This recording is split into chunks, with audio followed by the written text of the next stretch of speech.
And welcome to my YouTube channel. इस video में आप लोग पढ़ेंगे जानेंगे शैशव अवस्था के बारे में। शैशव अवस्था क्या है और इसमें कैसे विकास होता है, ठीक है, सारी चीज़ें।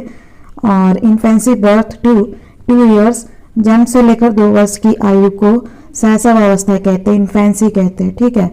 इसमें फिजिकल डेवलपमेंट, शारीरिक विकास, मोटर डेवलपमेंट यानी क्रियात्मक विकास या प्रत्यात्मक विकास जिसे कहते हैं, और संवेगात्मक विकास यानी इमोशनल डेवलपमेंट, ज्ञानात्मक विकास, कॉग्निटिव डेवलपमेंट, और भाषा की विशेषताएं, भाषा की जो डेवलपमेंट है, लैंग्वेज डेवलपमेंट, ये सारी चीज़ आप पढ़ेंगे जानेंगे, ठीक है। तो वीडियो में अंत तक बने रहिएगा ताकि सारे डिटेल में आपको जानकारी मिल पाए। और इससे पहले के जो वीडियोस अपलोड हुए हैं होम साइंस के, आप लोग देख सकते हैं, आपको कमेंट बॉक्स पे लिंक मिल जाएगा, ठीक है। विकास के विभिन्न आयाम, डिफरेंट फेज ऑफ डेवलपमेंट, क्या क्या होता है। बालकों का विकास निरंतर गति से इन सिद्धांतों के अनुसार चलते रहता है। बालकों को समझने के लिए उनमें आने वाले विकासात्मक परिवर्तनों को जानना आवश्यक है। विकास को समझने के लिए हम इसे 6 भागों में बांट सकते हैं। विकास को 6 भागों में समझ सकते हैं।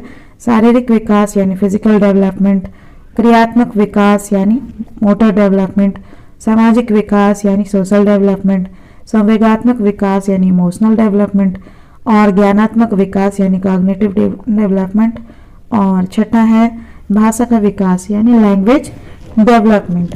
शारीरिक विकास क्या है, क्रियात्मक विकास क्या है, सामाजिक विकास क्या है, संवेगात्मक विकास क्या है, ज्ञानात्मक विकास क्या है, ये सारी चीज़ें आप लोग एक एक करके अभी जानेंगे, ठीक है।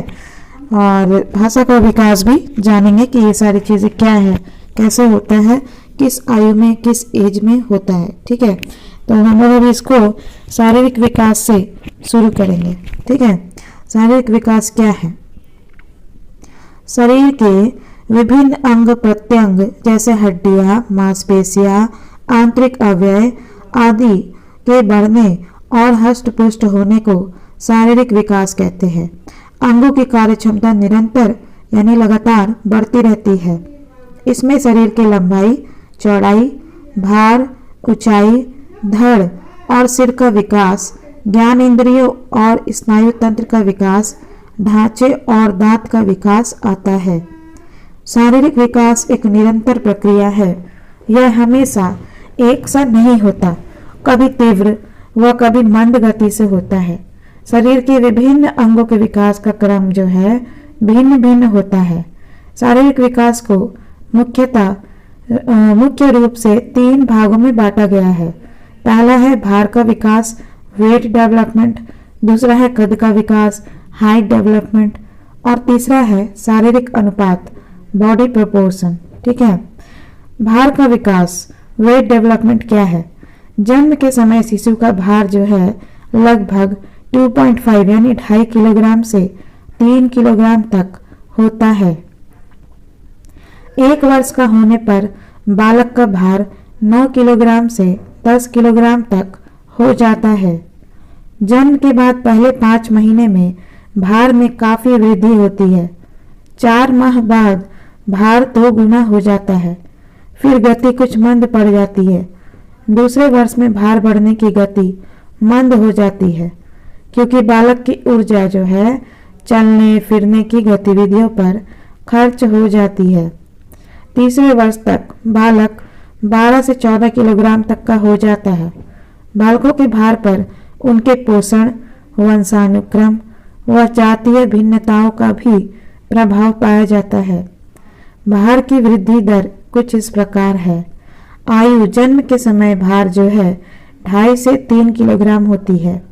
वहीं 4 महीने में 6 से 7 किलोग्राम और 12 मास में 9 से 10 किलोग्राम का वजन होता है, और 24 महीने में 11 से 12.5 किलोग्राम और 36 मास में 12.5 से 14 किलोग्राम, ठीक है। और कद का विकास जो है हाइट डेवलपमेंट। हाइट डेवलपमेंट कैसे होता है। जन्म के समय शिशु की लंबाई 18 से 20 इंच के लगभग होती है। लड़कियों की अपेक्षा लंबे होते हैं। पहले 4 महीने में शिशु 3 इंच बढ़ता है। 8 महीने तक 25 से 27 इंच, 1 साल तक 27 से 29 इंच तक लंबा हो जाता है। दूसरे वर्ष के अंत तक 32 इंच लंबा हो जाता है। तीसरे वर्ष तक 35 से 37 इंच के लगभग हो जाता है। बालकों के सामाजिक आर्थिक दशाओं, पोषण, शारीरिक रोगों का प्रभाव बालकों की लंबाई पर पड़ता है।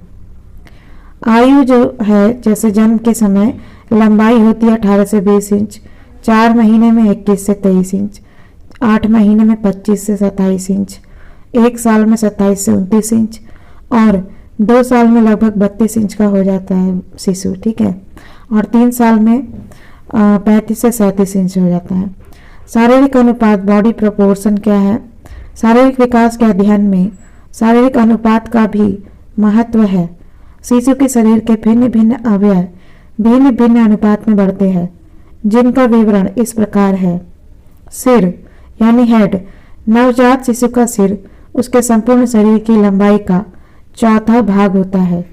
जैसे जैसे बालक बढ़ता है, सिर का विकास कम गति से और शरीर का तेज गति से होता है। वयस्क होने पर सिर उसके शरीर की लंबाई का 10वां भाग हो जाता है।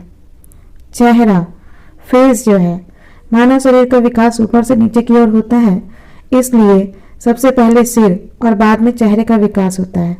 शुरू में चेहरा सिर के अनुपात में बहुत छोटा, पर बाद में समानुपाती हो जाता है।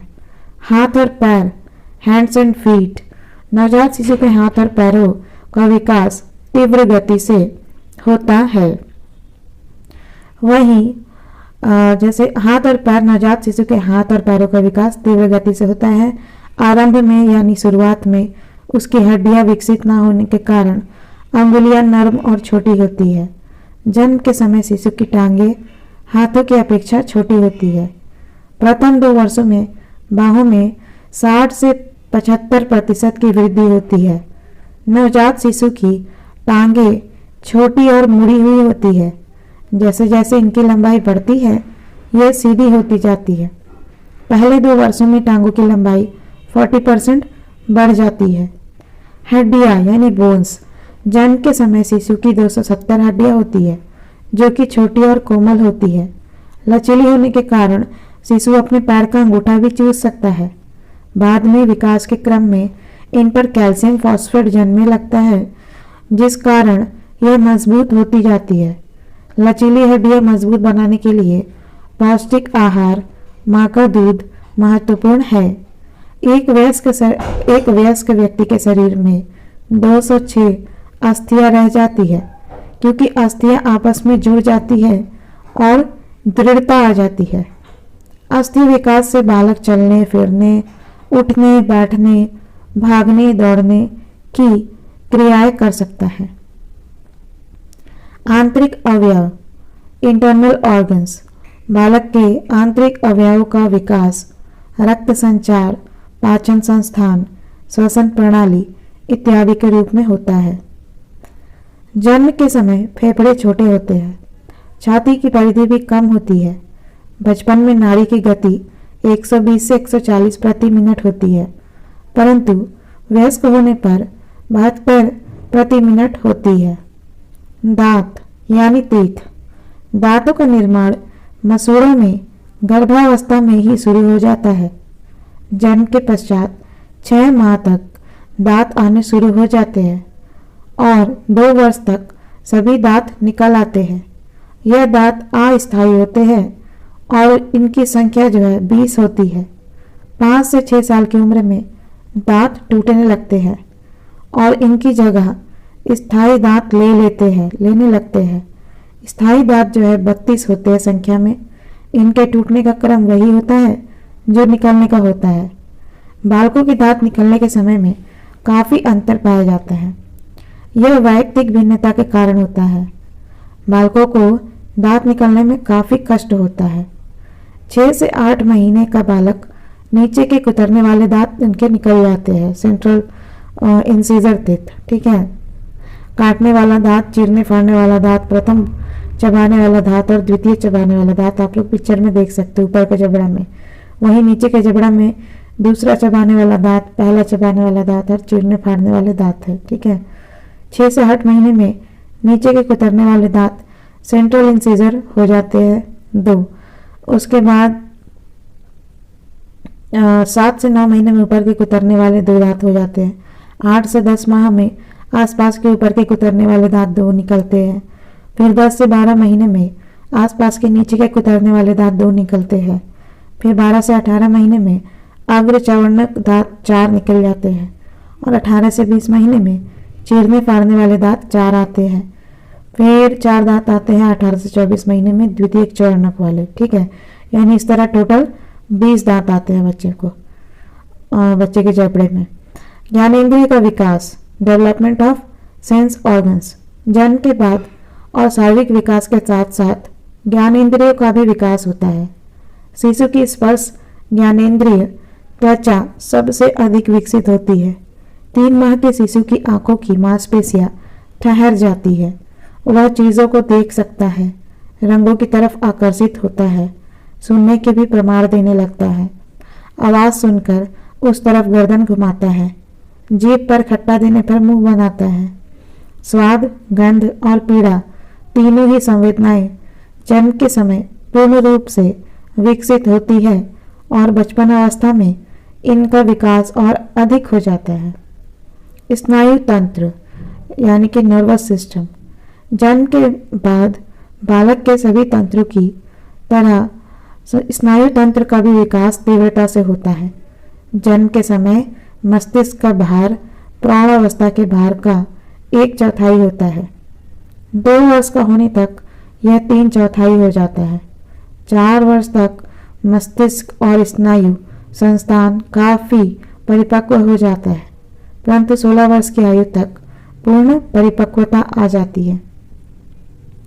पाचन तंत्र का विकास, डेवलपमेंट ऑफ डाइजेस्टिव सिस्टम। जन्म के बाद बच्चे का पेट छोटा और पाचन क्षमता कम होती है, पर जन्म के पश्चात पाचन संस्थान का तेजी से विकास होता है। लगभग 3 वर्ष तक यह विकास तीव्र गति से होता है। श्वसन तंत्र का विकास, डेवलपमेंट ऑफ रिस्पायरेटरी। जन्म के समय फेफड़े जो हैं बहुत छोटे होते हैं, किंतु श्वसन क्रिया प्रारंभ होने के साथ फेफड़ों का विकास प्रारंभ होता है। 2 वर्ष की आयु में फेफड़ों और सिर का विकास लगभग बराबर हो जाता है।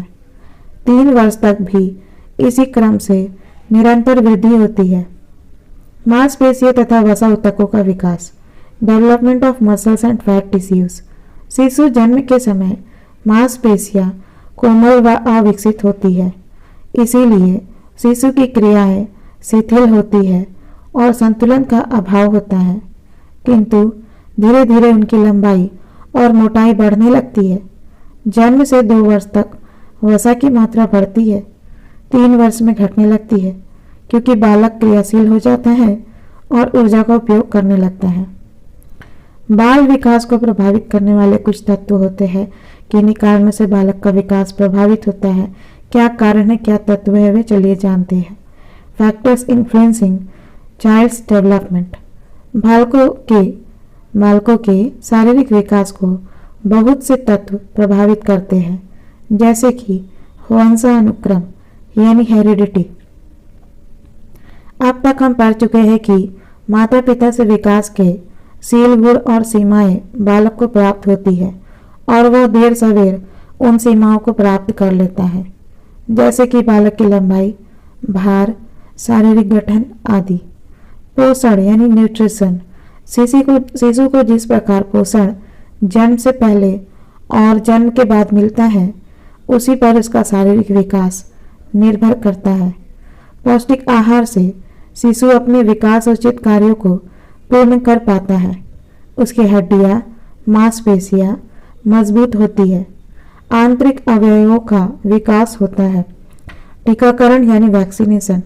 बालकों का सही टीकाकरण उन्हें कई रोगों से बचाता है, जिससे वह निरंतर शारीरिक विकास कर पाते हैं और उनके स्वास्थ्य पर बुरा प्रभाव नहीं पड़ता।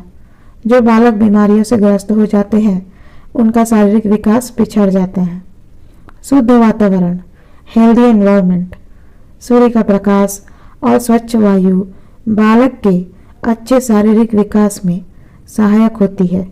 विटामिन डी, हड्डियों को पुष्ट बनाता है। अंतःस्रावी ग्रंथियां, एंडोक्राइन ग्लैंड्स, बालक के शारीरिक विकास पर हार्मोन्स का बहुत प्रभाव पड़ता है। थायराइड, पैराथायराइड के स्राव शरीर की वृद्धि और हड्डियों पर प्रभाव डालते हैं। पीयूषका यानी पिट्यूटरी ग्रंथि के कम काम करने से बालक जो है बौने हो जाते हैं एवं अधिक स्राव से असामान्य रूप से लंबे हो जाते हैं। थायराइड का स्राव थायरॉक्सिन हार्मोन शरीर की आंतरिक गतिविधियों को नियमित करता है। गर्भावस्था, प्रीनेटल पीरियड जो है गर्भावस्था, माता का गर्भ धारण के समय स्वास्थ्य, उसका पोषण, टीकाकरण, मानसिक स्थिति सभी बालक को गर्भ के 9 महीनों में प्रभावित करते हैं। उसके अंग प्रत्यंग गर्भ में ही बनते हैं। अगर माता स्वस्थ हो, तनाव रहित हो तो बालक का शारीरिक विकास गर्भ से ही उत्तम होगा। आगे भी जन्म के पश्चात ऐसे बालकों का शारीरिक विकास अच्छा रहता है। परिवार, फैमिली, परिवार में जहाँ बालक का लालन पालन होता है उसे वहाँ विकास के अवसर प्राप्त होते हैं। जितने अधिक उसे खेलने कूदने की सुविधाएं एवं अवसर मिलते हैं, प्रोत्साहन मिलता है, उतने ही वह शारीरिक रूप से बढ़ पाता है। लिंग भेद, सेक्स डिफरेंस, जन्म के समय शारीरिक विकास की गति तेज होती है, परंतु बालक एवं बालिकाओं के विकास में अंतर हो जाता है। अस्थि और मांसपेशीय विकास शुरू में बालिकाओं का अच्छा होता है, पर पूर्ण बाल्यावस्था तक बालक इस विकास में आगे हो जाते हैं। यौन परिपक्वता भी बालिकाओं में पहले आती है। बुद्धि यानी इंटेलिजेंस, देखा गया है कि बुद्धि शारीरिक विकास को भी प्रभावित करता है। उनके शारीरिक विकास भी तीव्र गति से होता है जो बुद्धिमान होते हैं। कम बुद्धि वालों के विकास प्रतिमान देर से प्राप्त होते हैं। सामाजिक और आर्थिक स्तर, सोशियो इकोनॉमिक स्टेटस, परिवारों का सामाजिक और आर्थिक स्तर बालकों के सर्वांगीण विकास को प्रभावित करता है। जिन परिवारों को स्तर ऊंचा होता है वे बालकों की मौलिक आवश्यकताओं जैसे पौष्टिक भोजन, साफ सुथरा वातावरण, मनोरंजन के साधन, मौसम के अनुसार वस्त्र उपलब्ध करा पाते हैं, जिनसे बालकों का स्वास्थ्य अच्छा रहता है और उनका शारीरिक विकास ठीक प्रकार से होता है। निम्न आर्थिक स्तर के माता पिता बालक को पौष्टिक भोजन, साफ सुथरा वातावरण, टीकाकरण आदि की सुविधाएं उपलब्ध नहीं करा पाते, जिससे उनके बालकों का स्वास्थ्य ठीक नहीं रहता तथा वे शारीरिक रूप से पिछड़ जाते हैं। इस चैप्टर का सबसे इम्पॉर्टेंट टॉपिक है मोटर डेवलपमेंट, क्रियात्मक विकास। जैसे जैसे बालक का शारीरिक विकास होता है उसके स्नायु संस्थान, मांसपेशियां और हड्डियां भी मजबूत होती जाती है। उनमें आपस में अधिक तालमेल हो जाता है। बालक अपने शरीर पर नियंत्रण प्राप्त करता है। इसके फलस्वरूप वह बहुत सी शारीरिक क्रियाएं करने लगता है जिनसे वह अपने वातावरण को समझने और उससे सामंजस्य स्थापित करने की कोशिश करता है। ऐसे विकास को क्रियात्मक विकास कहते हैं। यह जन्म से 5 वर्ष तक तीव्रता से होता है। क्रो तथा क्रो का कथन है कि नाड़ियों और मांसपेशियों की क्रियाओं के समीकरण के द्वारा जो शारीरिक गतिविधियां संभव हो सकती है, जैसे कि बैठना, पेट के बल चलना, भागना इत्यादि, उन्हें हम क्रियात्मक योग्यताएं कहते हैं। क्रियात्मक विकास यानी मोटर डेवलपमेंट कितने प्रकार के होते हैं? Types of motor development. क्रियात्मक योग्यताओं के आधार पर मनोवैज्ञानिकों ने क्रियात्मक विकास यानी मोटर डेवलपमेंट को 2 भागों में बांटा है। पहला है स्थूल गतिविधियां यानी ग्रॉस मूवमेंट्स, इसके अंतर्गत बैठना, खड़े होना, दौड़ना, फेंकना आदि आता है।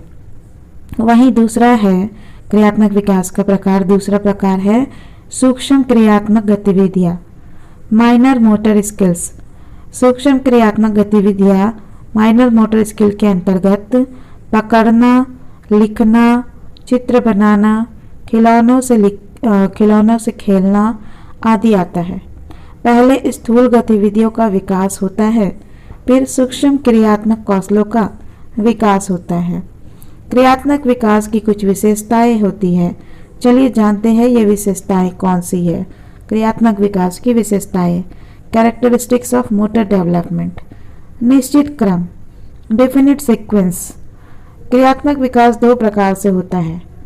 मस्तक उद्मुखी विकास यानी सेफेलाइक्यूडल डेवलपमेंट, इसमें विकास सिर से शुरू होकर पैरों की तरफ जाता है। सबसे पहले सिर, फिर हाथ, छाती और नीचे धड़ का विकास होता है।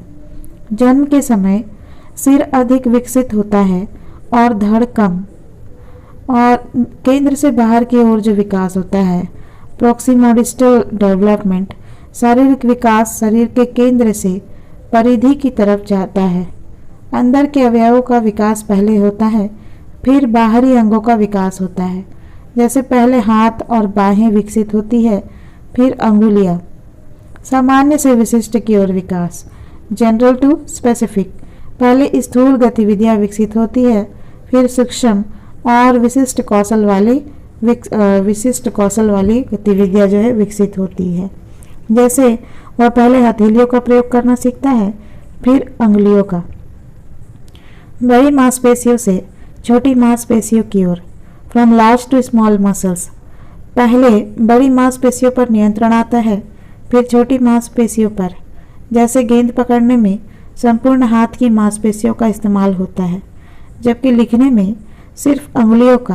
पहले बालक गेंद पकड़ना सीखता है, लिखना बाद में। व्यक्तिगत भिन्नताएं, इंडिविजुअल डिफरेंस। हर बालक क्रियात्मक विकास यानी मोटर डेवलपमेंट के सभी चरणों में से गुजरता है, पर उसमें वैयक्तिक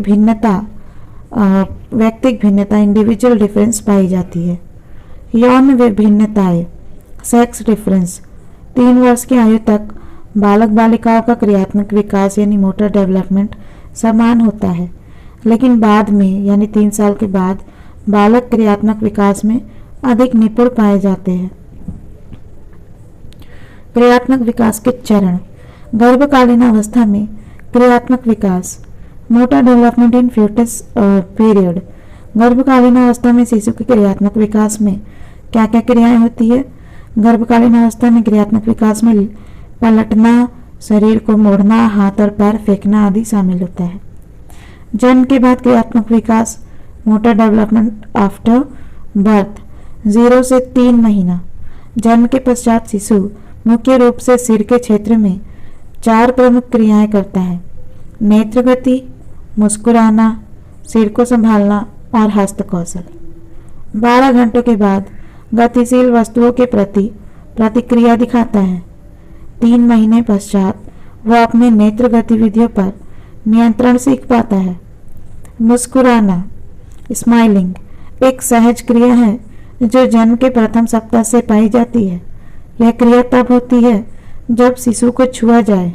सामाजिक मुस्कुराहट तो 3 या 4 माह बाद ही शुरू होती है। सिर को संभालना, होल्डिंग ऑफ हेड। प्रारंभ में शिशु अपने सिर को संभाल नहीं सकता। 2 माह का शिशु उल्टा लिटाने पर कुछ समय के लिए सिर उठा सकता है। 3 माह का होने पर मांसपेशियों में दृढ़ता आ जाती है और वह अपना सिर कुछ समय तक स्थिर रख सकता है। वह 3 माह पर कुछ देर छाती को भी उठा सकता है। हस्त कौशल, कैचिंग। 3 माह का बालक वस्तुओं को पकड़ने की कोशिश करता है, परंतु पकड़ नहीं पाता क्योंकि उसकी मांसपेशियों में अभी ताकत और तालमेल की कमी होती है। 4 से 6 महीने में क्या होता है? बैठना, सिटिंग और हस्त कौशल। ठीक है, बैठना 4 से 5 महीने का बालक जो है सहारे से बैठ सकता है। 6 महीने का बालक बिना सहारे के बैठ सकता है और 7 महीने का उठकर बैठ सकता है। हस्त कौशल कैचिंग, 5 से 6 महीने का बालक वस्तुओं को पकड़ सकता है। वह अपनी दूध की बोतल पकड़ सकता है, परंतु जल्दी ही वह गिर जाती है। वे रंगीन वस्तुओं को पकड़ने की कोशिश करता है, जैसे माँ की बिंदी, चश्मा इत्यादि। वे खिलौनों तक पहुँचना चाहता है और अपने शरीर को उस दिशा में धक्का भी देते हैं। यह उनके घुटनों के बल चलने की तैयारी होती है। 7 से 9 महीने की जो अवस्था होती है, 7 से 9 माह की अवस्था, घुटने के बल चलना, क्रॉलिंग। 6-7 महीने का बालक उल्टा लेटकर रेंगने की कोशिश करता है। बालक घुटने के बल चलने से बालक जो है घुटने के बल चलने से पहले लुढ़कने और रेंगने की क्रिया करते हैं। पहले शिशु एक पाँव आगे करता है, फिर दूसरे पाँव को दोहरा करके संतुलन बनाता है। खिसकने की इस क्रिया में वह अपने हाथ और पेट का भी सहारा लेता है। उसका पूरा शरीर ही इस क्रिया में भाग लेता है। 8 और 9 महीने का बालक पेट उठाकर हाथों और घुटनों के बल चलने लगता है। खड़ा होना यानी स्टैंडिंग, 7 महीने से 8 महीने के बीच बालक कुर्सी, मेज या कोई अन्य चीज़ पकड़कर खड़ा हो सकता है। किसी व्यक्ति का हाथ पकड़कर भी खड़ा हो सकता है। चलना यानी वॉकिंग, 9 महीने का आयु में बच्चा बिना सहारे के कुछ कदम चलने लगता है। चलने में बच्चों की उम्र में वैयक्तिक भिन्नता पाई जाती है। कुछ बालक 9-10 महीने में और कुछ 12 से 14 महीने में चलने योग्य होते हैं। बालक की चलने की क्रिया उसके शारीरिक विकास पर निर्भर करती है। शुरू में शिशु अपने पैरों को सीधा नहीं रख सकता, क्योंकि अभी वह अपने शरीर का संतुलन नहीं बना पाता। 3-4 कदम के बाद गिर जाता है। 1 वर्ष की आयु तक वह अपना संतुलन बनाने लगता है और लंबे कदम लेना शुरू करता है। हस्त कौशल यानी कैचिंग, 7 से 8 महीने का बालक एक हाथ से दूसरे हाथ में वस्तु ले सकता है। वह दोनों हाथों से बोतल एवं कप को पकड़ सकता है और अपनी तर्जनी एवं अंगूठे से छोटी वस्तुओं को पकड़ना भी सीख लेता है, जैसे सेब, नमकीन, चिप्स आदि। यदि उसके सामने प्लेट में रखी है तो वह चम्मच पकड़कर उन्हें खाने की कोशिश करता है। इस अवस्था में मांसपेशियों की तीव्रता जो है परिपक्व होती है एवं उनका तालमेल भी ठीक होता है। 10 से 12 महीने का अवस्था, बालक उन्हीं कौशलों को पूरी तरह से आत्मसात करता है। वह अपने आप खाने लगता है तथा कुछ देर तक बिना सहारे चल सकता है। 1 से 2 साल की अवस्था, सीढ़ी चढ़ना यानी क्लाइंबिंग। 13-14 महीने की आयु में बच्चा सीढ़ी चढ़ने लगता है, परंतु चढ़ते समय वह हाथों और पैरों का प्रयोग करता है। इस समय वह सीढ़ी से नीचे नहीं उतर पाता। 2 वर्ष की आयु में एक-एक कदम रखकर सीढ़ी चढ़ और उतर सकता है। दौड़ना तथा कूदना, रनिंग एंड जंपिंग। 2 साल का बच्चा दौड़ सकता है और खेल सकता है। दोनों पैरों से कूद भी सकता है। हस्त कौशल कैचिंग आपने पढ़ लिया, ठीक है। अब हस्त कौशल जो है 1 से 2 वर्ष में क्या होता है। 1 साल का बालक जो है चलना सीख जाता है, खिलौने को अच्छी तरह से उलट पुलट कर खेल सकता है, वस्तुओं को फेंक सकता है। क्रियात्मक विकास यानी मोटर डेवलपमेंट के आधार पर बालक अपने वातावरण का अन्वेषण करता है। 2 वर्ष के बालक का क्रियात्मक विकास मोटर डेवलपमेंट उसे बहुत से कार्य करने योग्य बना देता है, जैसे पानी का गिलास पकड़कर बिना गिराए पीना, चम्मच से खाना खाना, ब्लॉक्स बनाना, बॉल पकड़ना और खेलना। बालकों के क्रियात्मक विकास को कई तत्व प्रभावित करते हैं, जैसे शरीर रचना, बुद्धि, पोषण, रोग, शील गुण, सीखने के अवसर इत्यादि। 2 से 3 वर्ष के बालकों का क्रियात्मक विकास में अब सूक्ष्म कौशलों का भी काफ़ी विकास होता है। वह चित्र बनाना, रेखा खींचना, नृत्य करना आदि सीख जाता है। वह बालों में कंघी करना, इलास्टिक युक्त कपड़े पहनना सीख जाता है। ट्राईसाइकिल चलाना भी वह 3 वर्ष की आयु में सीख जाता है। क्रियात्मक विकास का महत्व क्या है? Significance of motor development. शारीरिक और क्रियात्मक विकास बालक की क्रियाओं के क्षेत्र को बढ़ाता है। बालक खुद अपने वातावरण को जानने और समझने की कोशिश कर पाता है। वह नई नई कलाओं और क्रियाओं को सीखता है, जिससे उसमें आत्मविश्वास पैदा होता है और वह आत्मनिर्भरता का अनुभव करता है। यहाँ से ही उसमें अपने बारे में प्रत्यय बनने शुरू होते हैं। इसके साथ ही दूसरे व्यक्ति की बालक के बारे में धारणा और उसके प्रति व्यवहार में परिवर्तन उसके और औरों के बीच संबंधों को प्रभावित करते हैं। संवेदात्मक विकास, सेंसरी डेवलपमेंट। ईश्वर ने हमें अपने वातावरण को समझने के लिए 5 ज्ञान इंद्रियां प्रदान की है। ये जो है इस प्रकार है। 5 ज्ञान इंद्रियां कौन कौन सी है? आंखें, कान, त्वचा, जीभ, नाक। नवजात शिशु इन्हीं ज्ञान इंद्रियों द्वारा अपने वातावरण के बारे में ज्ञान प्राप्त करता है। वह हर वस्तु को छूकर, देखकर, सूंघकर और सुनकर जानकारी प्राप्त करता है और जीवन के सरल प्रत्ययों का निर्माण करता है।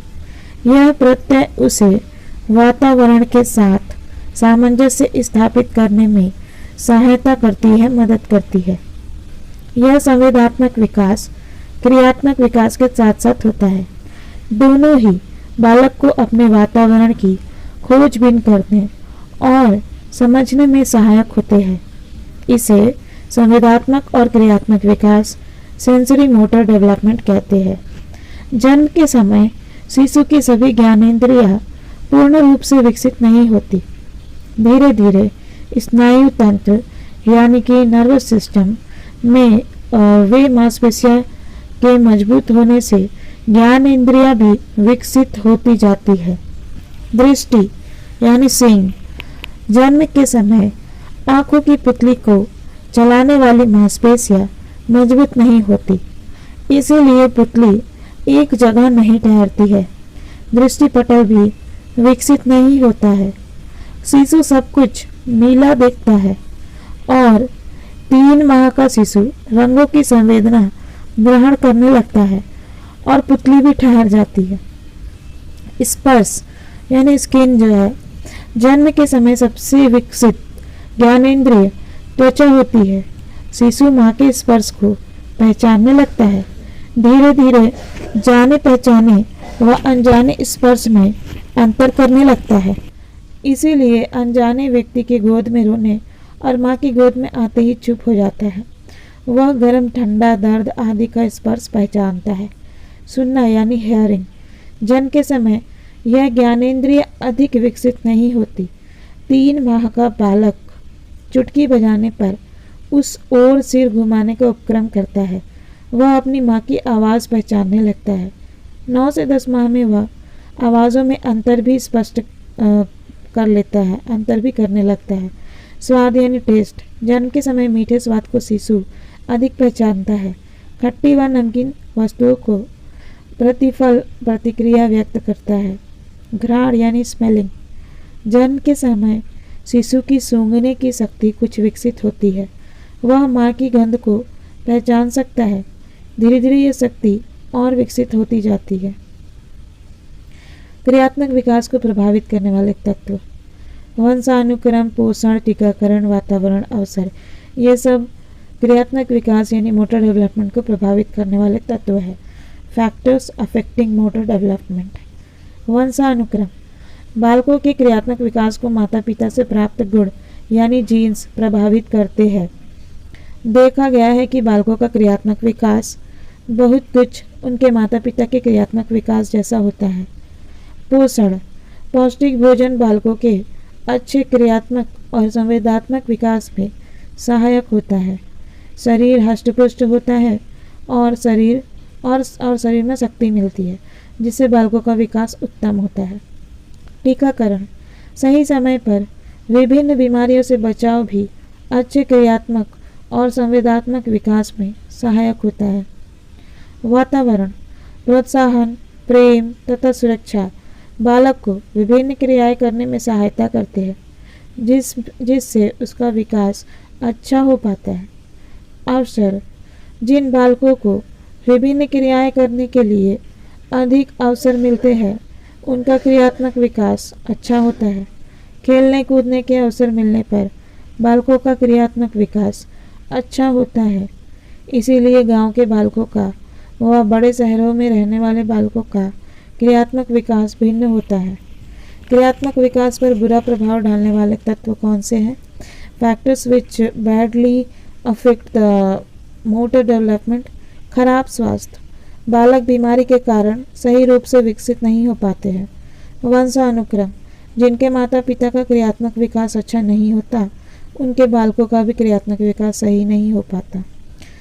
असंतुलित आहार, सही आहार न मिलने पर बालकों की हड्डियाँ, मांसपेशियाँ आदि सभी सही रूप से विकसित नहीं होती, इसीलिए उनका तालमेल ठीक नहीं हो पाता।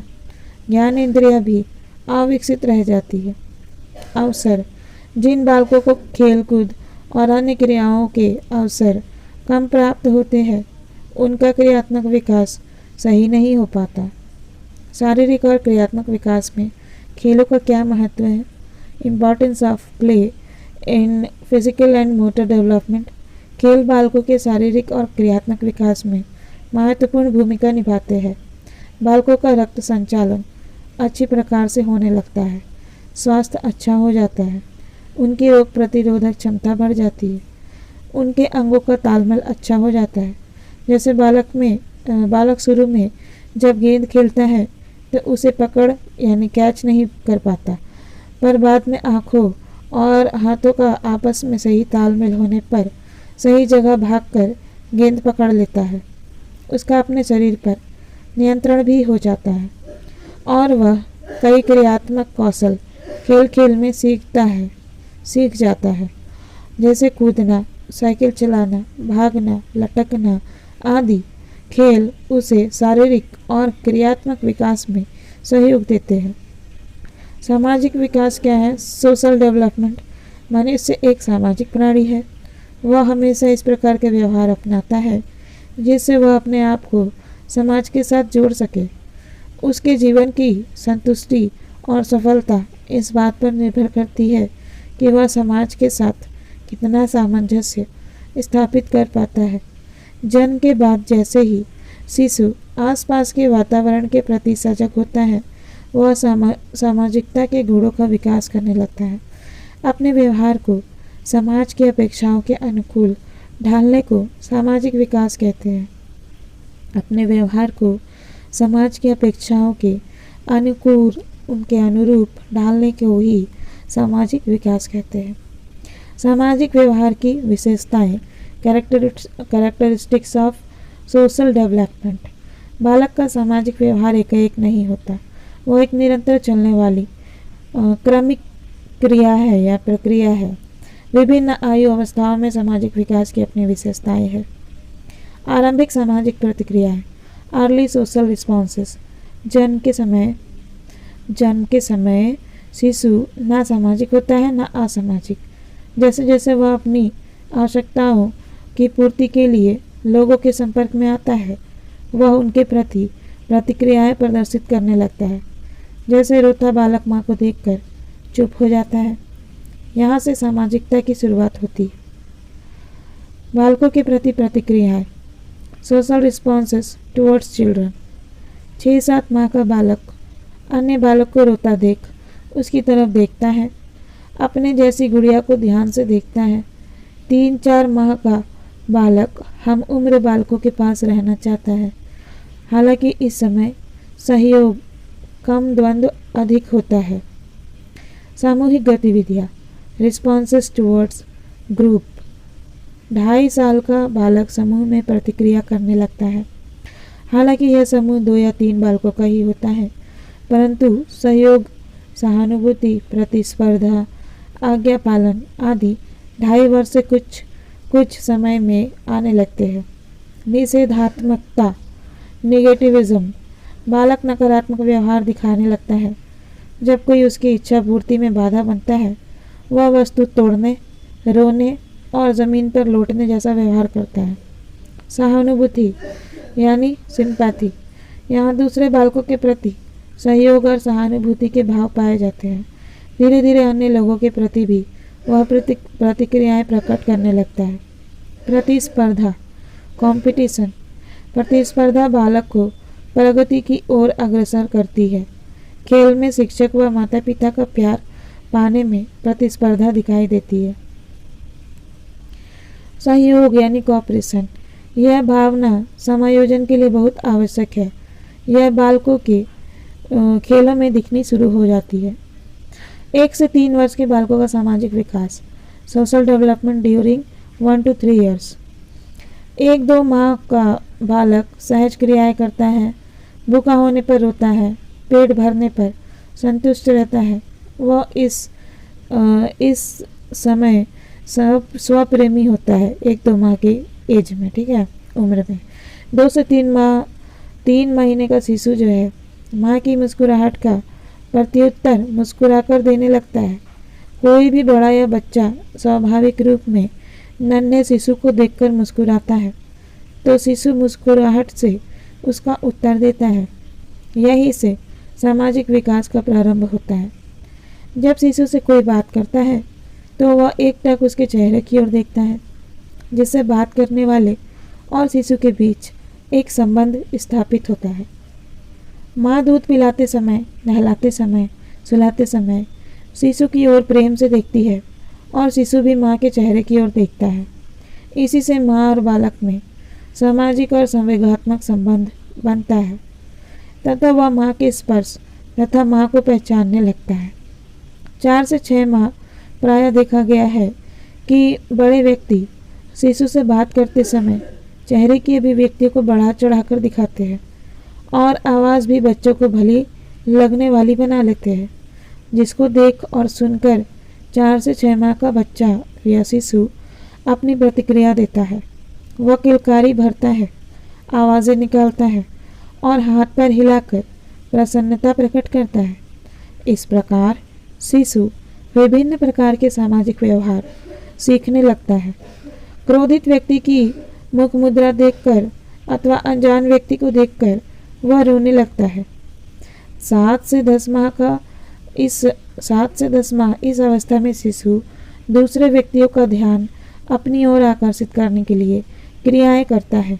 परिचित को देखकर गोद में जाने के लिए हाथ आगे बढ़ा देता है, किलकारी मारता है, ताली बजाता है, खिलौने से खेलना और दूसरे हमउम्र बच्चों के प्रति जिज्ञासा भी दिखाता है।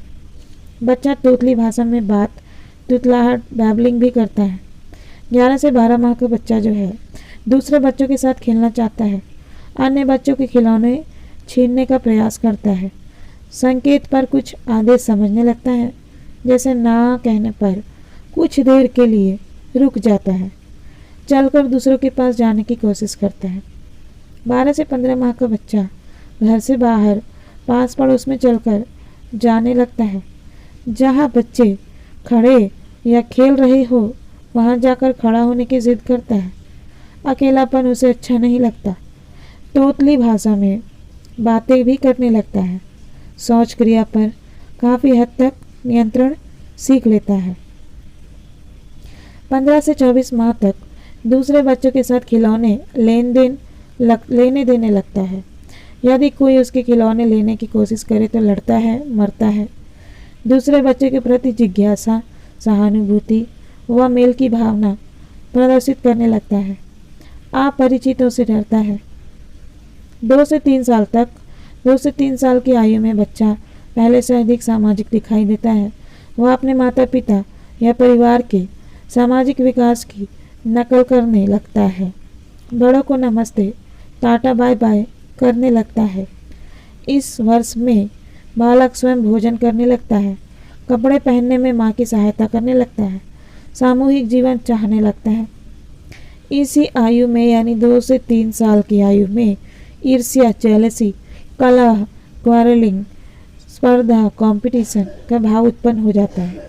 इस आयु में सहयोग यानी कोऑपरेशन और मित्रता यानी फ्रेंडशिप का भाव अधिक होने लगता है। बालक नर्सरी स्कूल भी जाने लगता है, जिससे वह अपनी आयु के बच्चों के मध्य रहना सीखता है। इस समय बालकों के खेल समूह में वर्ग, जाति, लिंग का भेदभाव नहीं होता। इस अवस्था में स्वतंत्रता की भावना प्रबल होती है। उसमें निषेधात्मक प्रवृत्ति, नेगेटिव टेंडेंसी पाई जाती है। इसीलिए वह जिद्दी हो जाता है। 4 साल का बालक बड़ों की आज्ञा का कुछ कुछ मानने लगता है ताकि वह प्रशंसा यानी प्रेस, अनुमोदन अप्रूवल तथा मान्यता रिकॉग्नाइजेशन पा सके।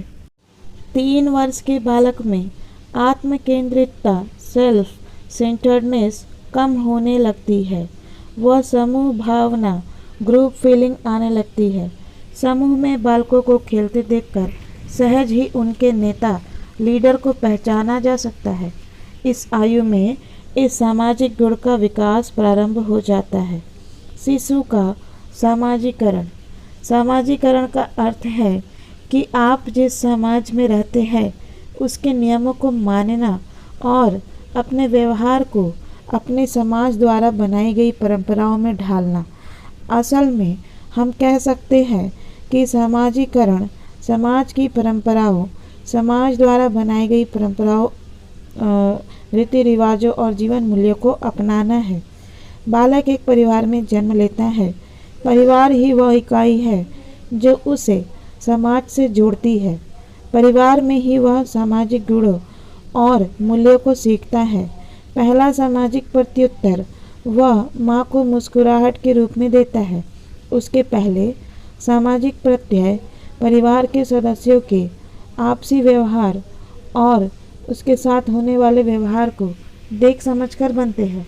वह देखता है कि घर में मेहमान आने पर सब उसका आदर सत्कार करते हैं और प्रसन्न होते हैं, तो वह भी अन्य लोगों के प्रति अच्छी भावना रखता है। परिवार के सदस्य आपस में मिल बांट कर खाते हैं, तो वह मिलजुल कर आपस में बांटना, शेयरिंग सीखता है। सहयोग, आदर, सहानुभूति आदि गुण वह परिवार में ही सीखना शुरू कर देता है।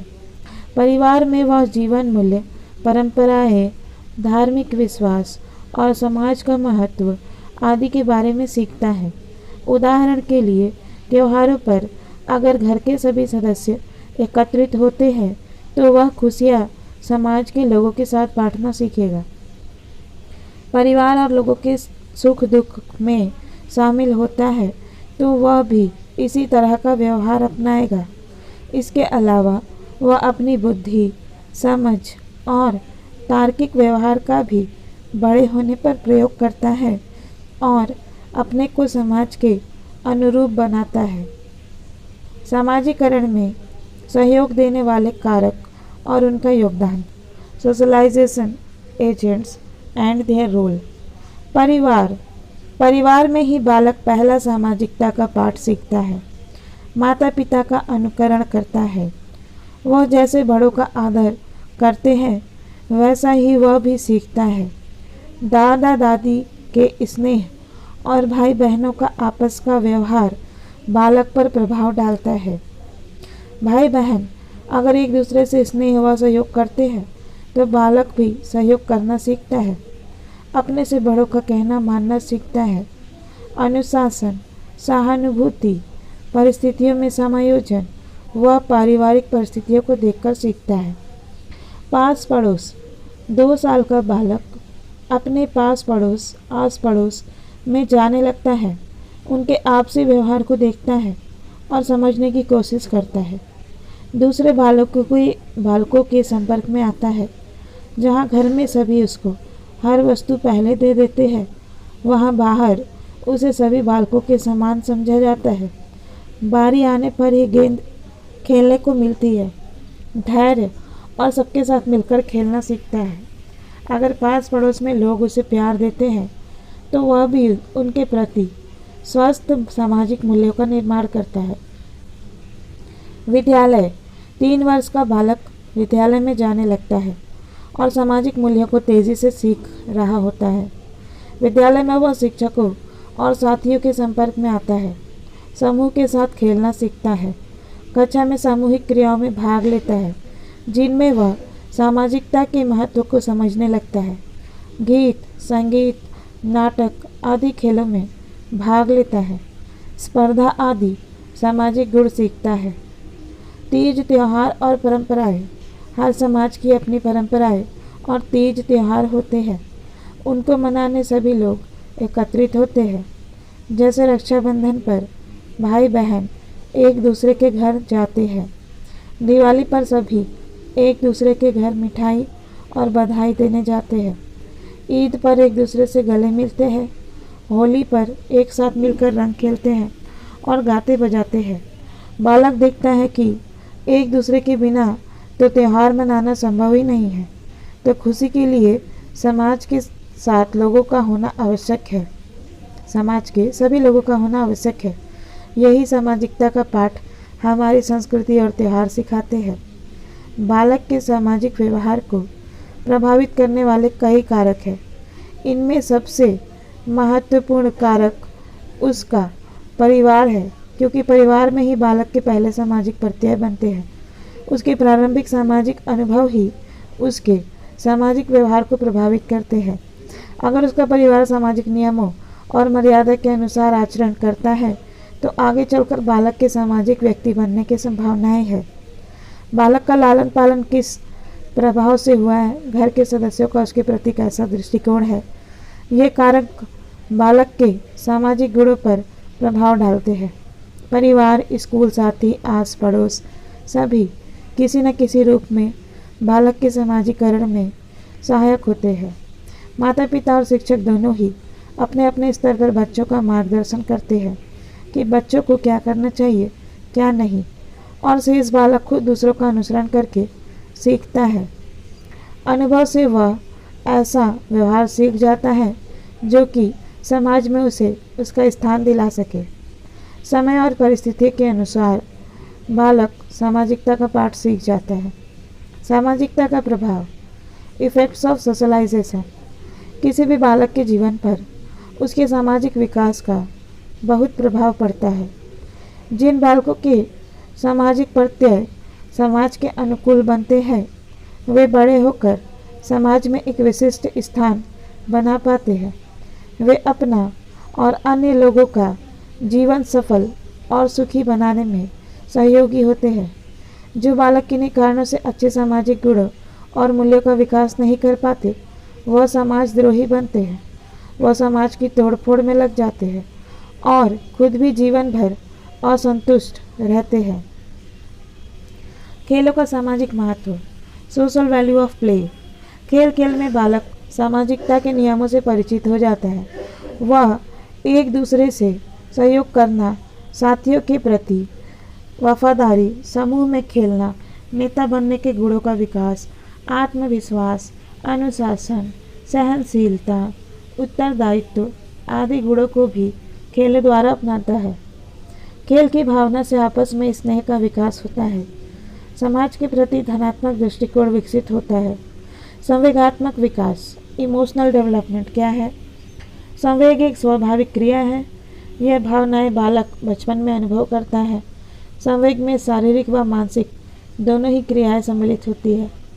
प्रसन्नता, प्रेम, क्रोध, ईर्ष्या, स्पर्धा, घृणा आदि विभिन्न संवेग है। ब्रिजस के अनुसार संवेगों का विकास शुरू में शिशु में केवल सामान्य उत्तेजना, जनरल एक्साइटमेंट पाई जाती है। 3 महीने का होने पर शिशु में कष्ट यानी डिस्ट्रेस और आनंद यानी डिलाइट के संवेग उत्पन्न हो जाते हैं। कष्ट के समय शिशु रोता है, चिल्लाता है और आनंद में मुस्कुराता है, हाथ पैर पटकता है और किलकारी मारता है। 6 महीने का होने पर उसमें भय यानी फियर, घृणा, डिस्गस्ट, क्रोध, एंगर के संवेग उत्पन्न हो जाते हैं। 1 साल का होने पर उल्लास यानी इलेशन, बड़ों के प्रति स्नेह, अफेक्शन फॉर अडल्ट्स। 18 महीने का होने पर बच्चों के प्रति स्नेह, अफेक्शन फॉर चिल्ड्रन तथा ईर्ष्या, जेलसी के संवेग भी दिखाई देने लगते हैं।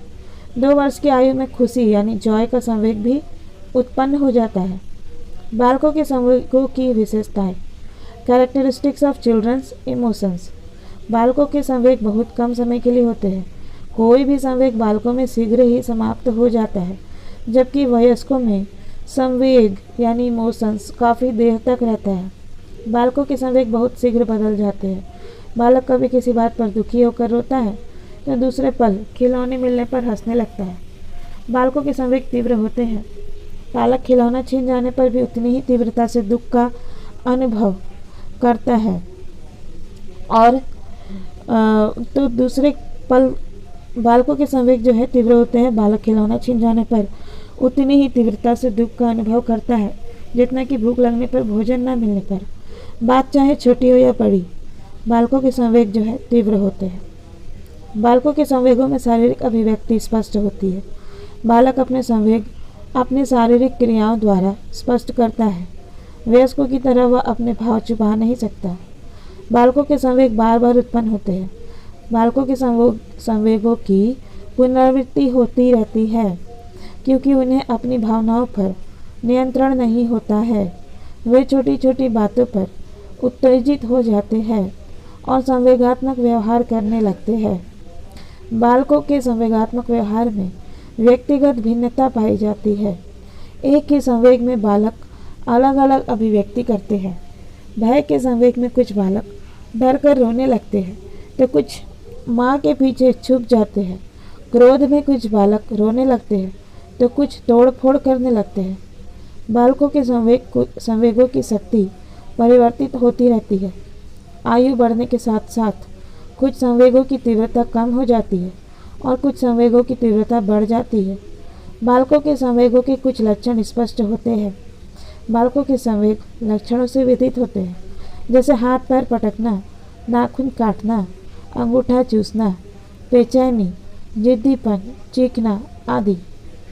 जन्म के समय शिशु में सिर्फ कुछ क्रियाएं दिखाई देती हैं जो वह वातावरण से प्राप्त उद्दीपनों स्टिमुलस के प्रत्युत्तर में करता है, जैसे रोना, तेज आवाज़ पर कांप जाना, मुस्कुराना।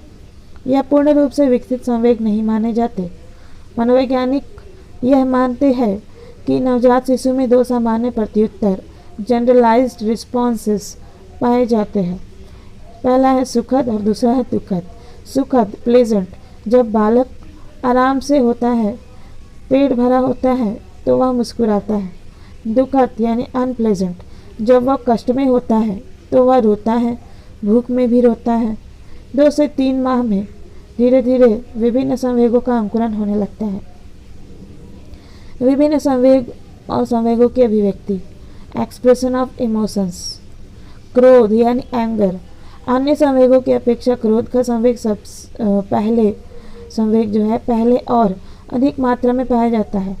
क्रोध का संवेग भूख लगने पर, दूध न मिलने पर, मनचाही वस्तु छीनने पर होता है। उसकी किसी क्रिया में बाधा पहुंचाने पर वह क्रोध का प्रदर्शन करता है। क्रोध में बालक आक्रामक व्यवहार करता है, जैसे तोड़ फोड़, मारना, काटना, धक्का देना इत्यादि। छोटे शिशु रोकर, मुट्ठियाँ भींचकर भी क्रोध प्रकट करते हैं। भाषा का विकास होने पर बोलकर भी क्रोध प्रकट करते हैं, जैसे मुझे गुस्सा आ रहा है, मैं आपसे नहीं बोलता, मैं आपकी बात नहीं मानूंगा आदि आदि। खुशी यानी हैप्पीनेस, सबसे पहला संवेग शिशु खुशी का अभिव्यक्त करता है। पेट भर जाने पर, मालिश के बाद नहलाने और कपड़े पहनाने पर, आराम मिलने पर वह मुस्कुराकर खुशी प्रकट करता है। 6 महीने का होने पर वह ताली बजाता है, हंसता है, किलकारी मारकर खुशी व्यक्त करता है। 1 साल का बालक कूदता है, लोटपोट होता है। 2 साल का बालक शब्दों द्वारा भी खुशी प्रकट करने लगता है। आह, मज़ा आ गया या आदि वाक्य बोल सकता है। दुख, डिस्ट्रेस, खुशी के साथ साथ बालक में दुख की भी अनुभूति बचपन से ही होती है। भूख लगने पर, दूध ना मिलने पर, बिस्तर गीला होने पर शिशु रोकर दुख प्रकट करता है। बड़ा होने पर वह रोता है, हाथ पैर पटकता है। भय यानी फियर, 6 महीने की आयु से शिशु में भय उत्पन्न हो जाता है। शिशु तेज आवाज़, तेज रोशनी, अनजान जगह, अनजान व्यक्ति, अंधेरा, अकेलापन और पूर्व अनुभवों से डरने लगता है। कुछ संवेग वह नकल करके भी सीखता है, जैसे अगर माँ किसी कीड़े या चूहे को देखकर चौंकती है या डरती है तो शिशु भी उसे डरने लगता है। आग या बिजली या करंट लगने पर वह उनसे डरने लगता है। बालक रोकर, भागकर और माँ के आंचल में मुंह छिपाकर अपना डर व्यक्त करता है। वह डर उत्पन्न करने वाली परिस्थितियों से सामना नहीं करना चाहता। भय की अवस्था में उसके रोंगटे खड़े हो जाते हैं। बड़ा होने पर वह भाषा द्वारा भी अपना डर स्पष्ट करता है। ईर्ष्या यानी जेलसी। 18 महीने का होने पर ईर्ष्या के संवेग की उत्पत्ति हो जाती है। घर में छोटे भाई या बहन के आने पर बड़ा बच्चा उससे ईर्ष्या करने लगता है। छोटा बच्चा माता पिता के ध्यान और प्यार का केंद्र बन जाता है, इसलिए बड़ा बालक उससे ईर्ष्या करने लगता है। वह बालक को चुपके से मारता है, काटता है, माँ की गोदी से धक्का देने की कोशिश करता है, खुद बोतल से दूध पीने की जिद करता है। कभी कभी निराशा और ईर्ष्या में वह बिस्तर गीला करने लगता है और अंगूठा भी चूसने लगता है। घर में पास पड़ोस का कोई बालक आए और माँ बाप उसकी तारीफ कर दे तो वह ईर्ष्यालु हो उठता है। बोलकर भी वह अपना संवेग व्यक्त करते हैं, इसको इसके घर भेज दो, यह मुझे अच्छा नहीं लगता, यह गंदा बच्चा है, इत्यादि। कभी कभी वह उपेक्षा का भाव भी अपनाता है। 3-4 वर्ष में यह प्रवृत्ति सबसे अधिक होती है। छोटे परिवारों में ईर्ष्या जो है अधिक पाई जाती है। प्रेम, लव, अफेक्शन। 3 महीने का बालक माँ को देखकर मुस्कुराता है, पर यह प्रेम की अभिव्यक्ति नहीं होती। हरलॉक 1974 के अनुसार 6 महीने की अवस्था में प्रेम अंकुरित होने लगता है और 1 साल का बालक बहुत स्पष्ट रूप से स्नेह की अभिव्यक्ति कर लेता है। वह माता पिता भाई बहन को देखकर मुस्कुराता है, चूमता है, उनकी गोद में जाने के लिए बाहें फैला देता है। वह अपने खिलौने और साथियों के प्रति भी स्नेह दिखलाता है। अपरिचित व्यक्ति से भी स्नेह मिलने पर वह उसके प्रति स्नेह प्रकट करने लगता है। 3-4 वर्ष में वह साथियों से स्नेह करने लगता है जिनसे वह प्रेम करता है, उनके साथ रहना चाहता है, उनकी बातें मानता है, उनको चूमता है, गले में बाहें डालता है, बोलकर भी प्रेम प्रकट करता है। यद्यपि संवेग स्वाभाविक प्रक्रिया है, फिर भी बहुत से तत्व इनके विकास को प्रभावित करते हैं। संवेगों को प्रभावित करने वाले तत्व इस प्रकार हैं। Factors affecting emotions. अनुवांशिक कारक। अनुवांशिक कारक। देखा गया कि माता पिता और शिशु के संवेगात्मक विकास में समानता पाई जाती है। परिपक्वता यानी मैच्योरिटी। जैसे जैसे बालक शारीरिक और मानसिक रूप से परिपक्व होता जाता है, वह संवेगात्मक रूप से परिपक्व होता जाता है। मनोवैज्ञानिकों ने परीक्षणों से सिद्ध किया है कि संवेगों का विकास बालक के परिपक्वता के स्तर पर निर्भर करता है। प्रशिक्षण यानी ट्रेनिंग। बालक संबंध प्रत्यावर्तन के सिद्धांत द्वारा सीखते हैं। वॉटसन महोदय ने इस संबंध में एक प्रयोग किया। उसने एक 9 माह के बालक को, जो किसी से नहीं डरता था, चूहा दिखाया और पीछे से जोर की आवाज की। कुछ दिनों पश्चात वह बालक चूहे को देखते ही रोने लग गया। इसी प्रकार अन्य परीक्षणों से ज्ञात हुआ कि माँ जिन वस्तुओं से डरती थी, बालक भी उन्हें देखकर भय खाने लग गया। माता पिता के उसे प्रेम प्रदर्शन करने को प्रोत्साहित करने पर वह स्नेह प्रदर्शित करने लगता है और लोग उसको चूमते हैं, प्यार करते हैं, तो वह भी वैसा ही व्यवहार सीख जाता है। स्वास्थ्य यानी हेल्थ। जिन बालकों का स्वास्थ्य अच्छा होता है, वे अपने संवेगों पर नियंत्रण रख पाते हैं। जिन बालकों का स्वास्थ्य ठीक नहीं रहता, वे चिड़चिड़े, थोड़ी थोड़ी बातों पर उत्तेजित होने वाले और संवेगात्मक रूप से अस्थिर होते हैं। बुद्धि।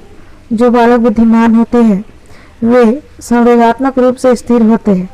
देखा गया है कि कम बुद्धि वाले बालक संवेगात्मक रूप से अस्थिर होते हैं। पारिवारिक संबंध। परिवार के सदस्यों के आपस के संबंध कैसे हैं और किस प्रकार के संवेगों की अभिव्यक्ति करते हैं, वैसे ही बालक अपने संवेगों को व्यक्त करना सीख जाते हैं। अगर माता पिता के व्यवहार में स्थिरता है, वे अपने संवेगों को संतुलित रूप में व्यक्त करते हैं, तो बालक भी वैसा ही सीखता है।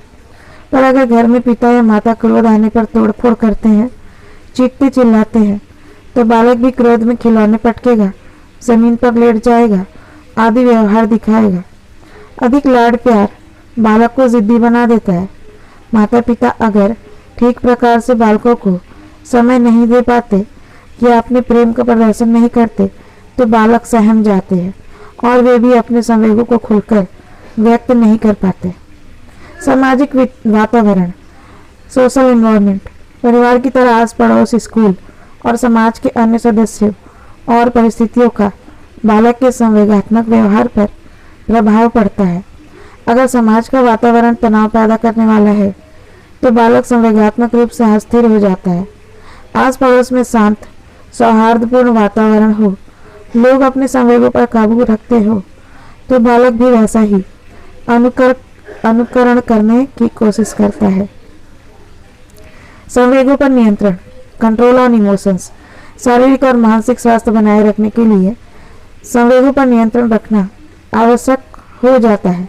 संवेगों की उत्पत्ति के समय शरीर में कई परिवर्तन होते हैं, जैसे रक्त संचार में परिवर्तन, नाड़ी की गति में परिवर्तन, सांस में परिवर्तन, पाचन संस्थान पर प्रभाव, आंखों का तनना, मुट्ठियों का भींचना आदि।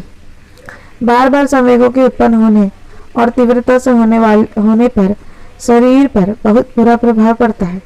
इसीलिए संवेगों पर नियंत्रण करना और उन्हें सामाजिक मर्यादा के अनुसार व्यक्त करना आवश्यक हो जाता है, ताकि समाज और व्यक्ति दोनों में ही शांति का सामंजस्य बना रहे।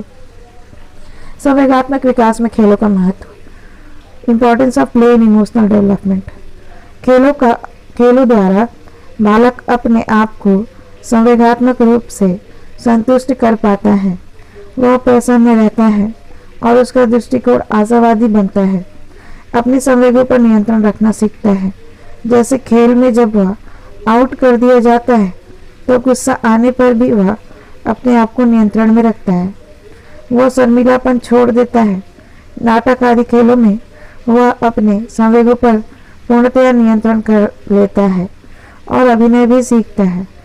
अंदर के भाव दूसरे होने पर भी बाहर से दूसरे भाव दिखाना सीख जाता है। वह यथार्थवादी बनता है और दिवा स्वप्न देखना बंद कर देता है। ज्ञानात्मक विकास यानी कॉग्निटिव डेवलपमेंट। विकास का एक महत्वपूर्ण पहलू मानसिक विकास होता है। मानसिक विकास सही रूप से हो तभी वह अपने विकास उचित कार्यों को पूर्ण कर पाता है। इस विकास के आधार पर ही वह बाह्य संसार से अनुक्रिया करता है। मानसिक विकास बुद्धि के साथ साथ कई अन्य क्षमताएं जैसे सोचना, समझना, तर्क, कल्पना, स्मृति और निर्णय लेने की शक्ति आदि का विकास करता है। जन्म के पश्चात जब शिशु वातावरण के संपर्क में आता है तब उसे आसपास का ज्ञान नहीं होता। उसकी ज्ञानेंद्रियां उत्तेजनाओं को पकड़ नहीं पाती। उसके लिए माता पिता और अन्य लोग समान होते हैं, किंतु जल्दी ही वह सजग हो उठता है और ज्ञानेंद्रियों द्वारा वह वातावरण में उद्दीपन ग्रहण करने लगता है। ज्ञानेंद्रियां वातावरण से संवेदनाएं ग्रहण करने लगती है, फिर वह उनके अर्थ भी ग्रहण करने लगता है। उसके मस्तिष्क का विकास प्रारंभ हो जाता है। साथ ही साथ बोध यानी अंडरस्टैंडिंग का भी विकास होने लगता है। अन्य मानसिक प्रक्रियाएं जैसे सोचना, थिंकिंग, कल्पना, इमेजिनेशन, स्मृति, मेमोरी, तर्क, रीजनिंग, अनुकरण, इमिटेशन आदि का विकास आरंभ हो जाता है। बालक के ज्ञानात्मक विकास कॉग्निटिव डेवलपमेंट का अर्थ उसकी विभिन्न मानसिक प्रक्रियाओं और क्षमताओं का विकास है, जिनसे वह अपने वातावरण के बारे में जानता और समझता है। ज्ञानात्मक विकास की विशेषताएं, कैरेक्टरिस्टिक्स ऑफ कॉग्निटिव डेवलपमेंट। ज्ञानात्मक विकास क्रमिक रूप से होता है। बालक पहले संवेदनाओं के फलस्वरूप प्रतिवर्त क्रियाएं करता है, फिर विभिन्न वस्तुओं का प्रत्यक्षीकरण करता है, फिर प्रत्यय निर्माण करता है, अंत में उचित निर्णय लेकर क्रिया करता है। ज्ञानात्मक विकास स्थूल से सूक्ष्म की ओर होता है। बालक पहले अपने से संबंधित वस्तुओं की जानकारी प्राप्त करके उनके प्रत्यय बनाता है, फिर आसपास और अन्य लोगों के बारे में चिंतन, कल्पना और तर्क के आधार पर प्रत्यय बनाता है। ज्ञानात्मक विकास में वैयक्तिक भिन्नता होती है। हर बालक में ज्ञानात्मक विकास अलग अलग होता है। किसी को चिंतन अधिक होता है, किसी की निर्णय शक्ति तो किसी की कल्पना शक्ति अधिक होती है। विकास के सभी पहलू और ज्ञानात्मक विकास आपस में संबंधित होते हैं। शरीर रोगी होने पर मन भी रोगी होता है, जिससे मानसिक तनाव होता है और यह सामाजिक व ज्ञानात्मक विकास पर प्रभाव डालता है। ज्ञानात्मक विकास शिक्षण और निर्देशन पर निर्भर करता है। अच्छा शिक्षण व सही निर्देशन ज्ञानात्मक विकास को प्रोत्साहन देता है। जिन्हें अच्छा शिक्षण व निर्देशन प्राप्त नहीं होता, वे बुद्धिमान होते हुए भी ज्ञानात्मक रूप से पिछड़ जाते हैं। ज्ञानात्मक विकास विगत और वर्तमान अनुभवों का योग है। ज्ञानात्मक विकास भूतकाल और वर्तमान दोनों के आधार पर होता है। पुराने अनुभव व नए प्रत्यक्षीकरण मस्तिष्क में नए प्रत्ययों का निर्माण करते हैं। बालकों के ज्ञानात्मक विकास पर कई मनोवैज्ञानिकों ने अध्ययन किया है। जीन पियाजेट के बालकों के ज्ञानात्मक विकास के अध्ययन को महत्वपूर्ण माना गया है, जिन्होंने ज्ञानात्मक विकास की 4 अवस्थाएं बताई है। पहला है संवेदीगामक अवस्था, सेंसरी मोटर स्टेज। जन्म से 2 वर्ष तक इस अवस्था में बालक अपनी ज्ञानेंद्रियों और क्रियात्मक प्रक्रियाओं में तालमेल बिठाने की कोशिश करता है। इस अवस्था को 6 अवस्थाओं में बांटा गया है। 6 अवस्थाओं में बांटा गया है और ये इस अवस्था को 6 अवस्थाओं में विभाजित किया गया है। सभी अवस्थाएं एक निश्चित क्रम के अनुसार होती है और आने वाली अवस्था पहली अवस्था पर निर्भर होती है। यद्यपि इसमें व्यक्तिगत विभिन्नताएं पाई जाती है। बालक का कोई विकासात्मक पहलू पहले से विकसित होता है तो दूसरा पहलू बाद में विकसित होता है। अवस्था, पहली अवस्था है 0 से 1 महीने की, ठीक है, 0 से 1 माह। इस समय बालक बहुत सी सहज क्रियाएं, रिफ्लेक्स एक्टिविटीज़ करता है, जैसे रोना, हाथ पैर हिलाना, हाथ में कुछ आने पर पकड़ लेना, चूसना, तेज़ रोशनी में आंखें भींचना व तेज़ आवाज़ पर काँप जाना। यद्यपि शिशु अपने आसपास से बिल्कुल बेखबर होता है, फिर भी 1 माह का होते होते वह इन सहज क्रियाओं में कुछ भेद करना सीख जाता है। पहले के मुकाबले वह ज़्यादा बेहतर चूस सकता है और महसूस कर पाता है कि चूसने लायक सभी चीज़ों में एक ही ऐसी है जिससे पेट भरता है। यद्यपि यह भेद अभी बहुत ही भिन्न कोटि का होता है। दूसरी अवस्था है 1 से 4 माह की। इस अवस्था में शिशु की ज्ञानेंद्रियां वातावरण से उद्दीपन ग्रहण करने लगती है। धीरे धीरे वह भेद करना सीखने लगता है। वह अपनी सहज क्रियाओं की पुनरावृत्ति करता है, जैसे अपनी मुट्ठी को खोलना या बंद करना। यह क्रिया अपनी इच्छा से कर पाता है। इस अवस्था में शिशु की क्रियाएं कुछ कुछ दिशा निर्देशित होने लगती है। हाथ पैर चलाते चलाते वह उन्हें मुंह में लेता है। यह क्रिया उसे आनंद देती है और वह फिर वैसा ही करने लगता है। माँ की गोद में जाते ही वह वक्ष का आभास पाते ही मुंह खोलकर चूसना शुरू कर देता है। इससे पियाजे महोदय ने यह देखा है कि शिशु का प्रत्याक्षात्मक परसेप्चुअल विकास की आरंभिक अवस्था में शुरू हो जाता है। तीसरी अवस्था है 4 से 8 माह। यह अवस्था मुख्य रूप से शिशु के अपने शरीर से संबंधित होती है। इस अवस्था में वह अपने आप पर केंद्रित होता है। वह विभिन्न प्रक्रियाओं को दोहराता है, जैसे झुनझुने की अकस्मात आवाज़ सुनकर उसे पता चल जाता है कि हाथ हिलाने से झुनझुना बजता है। वह बार बार झुनझुना बजाता है और आनंदित होता है। हाथ में कटोरी आने पर ज़मीन पर घिसता है, उसकी आवाज़ सुनकर प्रसन्न होता है और इस क्रिया को जानबूझकर दोहराता है। इससे उसे स्वयं कुछ कर सकने का भाव व शक्ति आभास होता है। यह उसे बहुत प्रसन्नता और आनंद देती है और वह खिलखिला उठता है। बालक माँ के वक्ष व उदर में भी अंतर समझने लगता है। इस अवस्था में बालक चीज़ों को गिराकर उन्हें ध्यान से देखता है और गिरने की आवाज़ को सुनता है। बालक हल्की व तेज़ आवाज़ में भी भेद करना जान जाता है। झुनझुने के हिलने व उसके आवाज़ में संबंध पहचानने लगता है। यह उसके ज्ञानात्मक विकास का सूचक है। वह धीरे धीरे आसपास के वातावरण के प्रति भी सजग होने लगता है। चौथी अवस्था है 8 से 12 माह। इस अवस्था में बालक रेंगने लगता है। वह अपने आसपास के वातावरण को टटोलने लगता है। अपनी ज्ञानेंद्रियों द्वारा लगातार उद्दीपन ग्रहण करता है। वह उनके अर्थ को समझने और विश्लेषण करने की प्रक्रिया भी करने लगता है। उसकी मानसिक क्रियाओं का विकास होने लगता है। अभी तक तो बहुत सी क्रियाएं अचानक एक्सीडेंटली भी हो जाती थी, पर अब बालक की क्रियाओं में दिशा व लक्ष्य दोनों स्पष्ट दिखाई देते हैं। वह अपने लक्ष्य तक पहुंचने के लिए बाधाएं हटाना भी सीख लेता है। उदाहरण के लिए रास्ते में मेज रख दे तो वह उसके नीचे से निकल जाता है या रास्ता बदल लेता है। इस अवस्था में वह पुराने अनुभवों व सीखी हुई क्रियाओं को नई स्थितियों में प्रयोग करने का प्रयत्न करता है। पांचवी अवस्था है 12 से 18 माह। इस अवस्था में पहले सीखे गए कौशल व क्रियाओं को बालक नई स्थितियों में प्रयोग करता है। वह अधिक क्रियाशील हो जाता है। वह अपने वातावरण को खोजने व टटोलने लगता है। उसकी जिज्ञासु प्रवृत्ति उसे नई समस्या व नया समाधान ढूंढने के लिए प्रेरित करती है। वह प्रत्येक वस्तु के विषय में जानना चाहता है।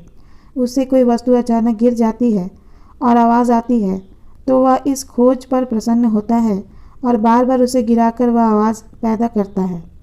वह अपने लक्ष्य तक पहुंचने के लिए सोच समझकर रास्ता निकाल लेता है। उदाहरण के लिए उसकी पहुंच से दूर मेज पर बिस्किट का डिब्बा रखा हो तो वह कुर्सी पर चढ़कर उसे प्राप्त कर लेता है। इस क्रियाकलाप से पता चलता है कि वह अपने लक्ष्य निर्धारित करता है और समझबूझकर प्रयोग कर निष्कर्ष निकालता है कि सीधे मेज पर नहीं चढ़ा जा सकता, पर कुर्सी का प्रयोग वह आसानी से कर सकता है। यद्यपि वह यहाँ कुछ हद तक प्रयत्न व भूल ट्रायल एंड एरर के सिद्धांत का भी प्रयोग करता है। अवस्था 6 छठी अवस्था है 18 से 24 माह। यह संवेदी गामक सेंसरी मोटर अवस्था की अंतिम अवस्था है। इस समय वह प्रतीकों को पहचानने लग जाता है। इस समय बालक अधिक क्रियाशील हो जाता है और मानसिक क्रियाओं का तीव्रता से विकास होता है।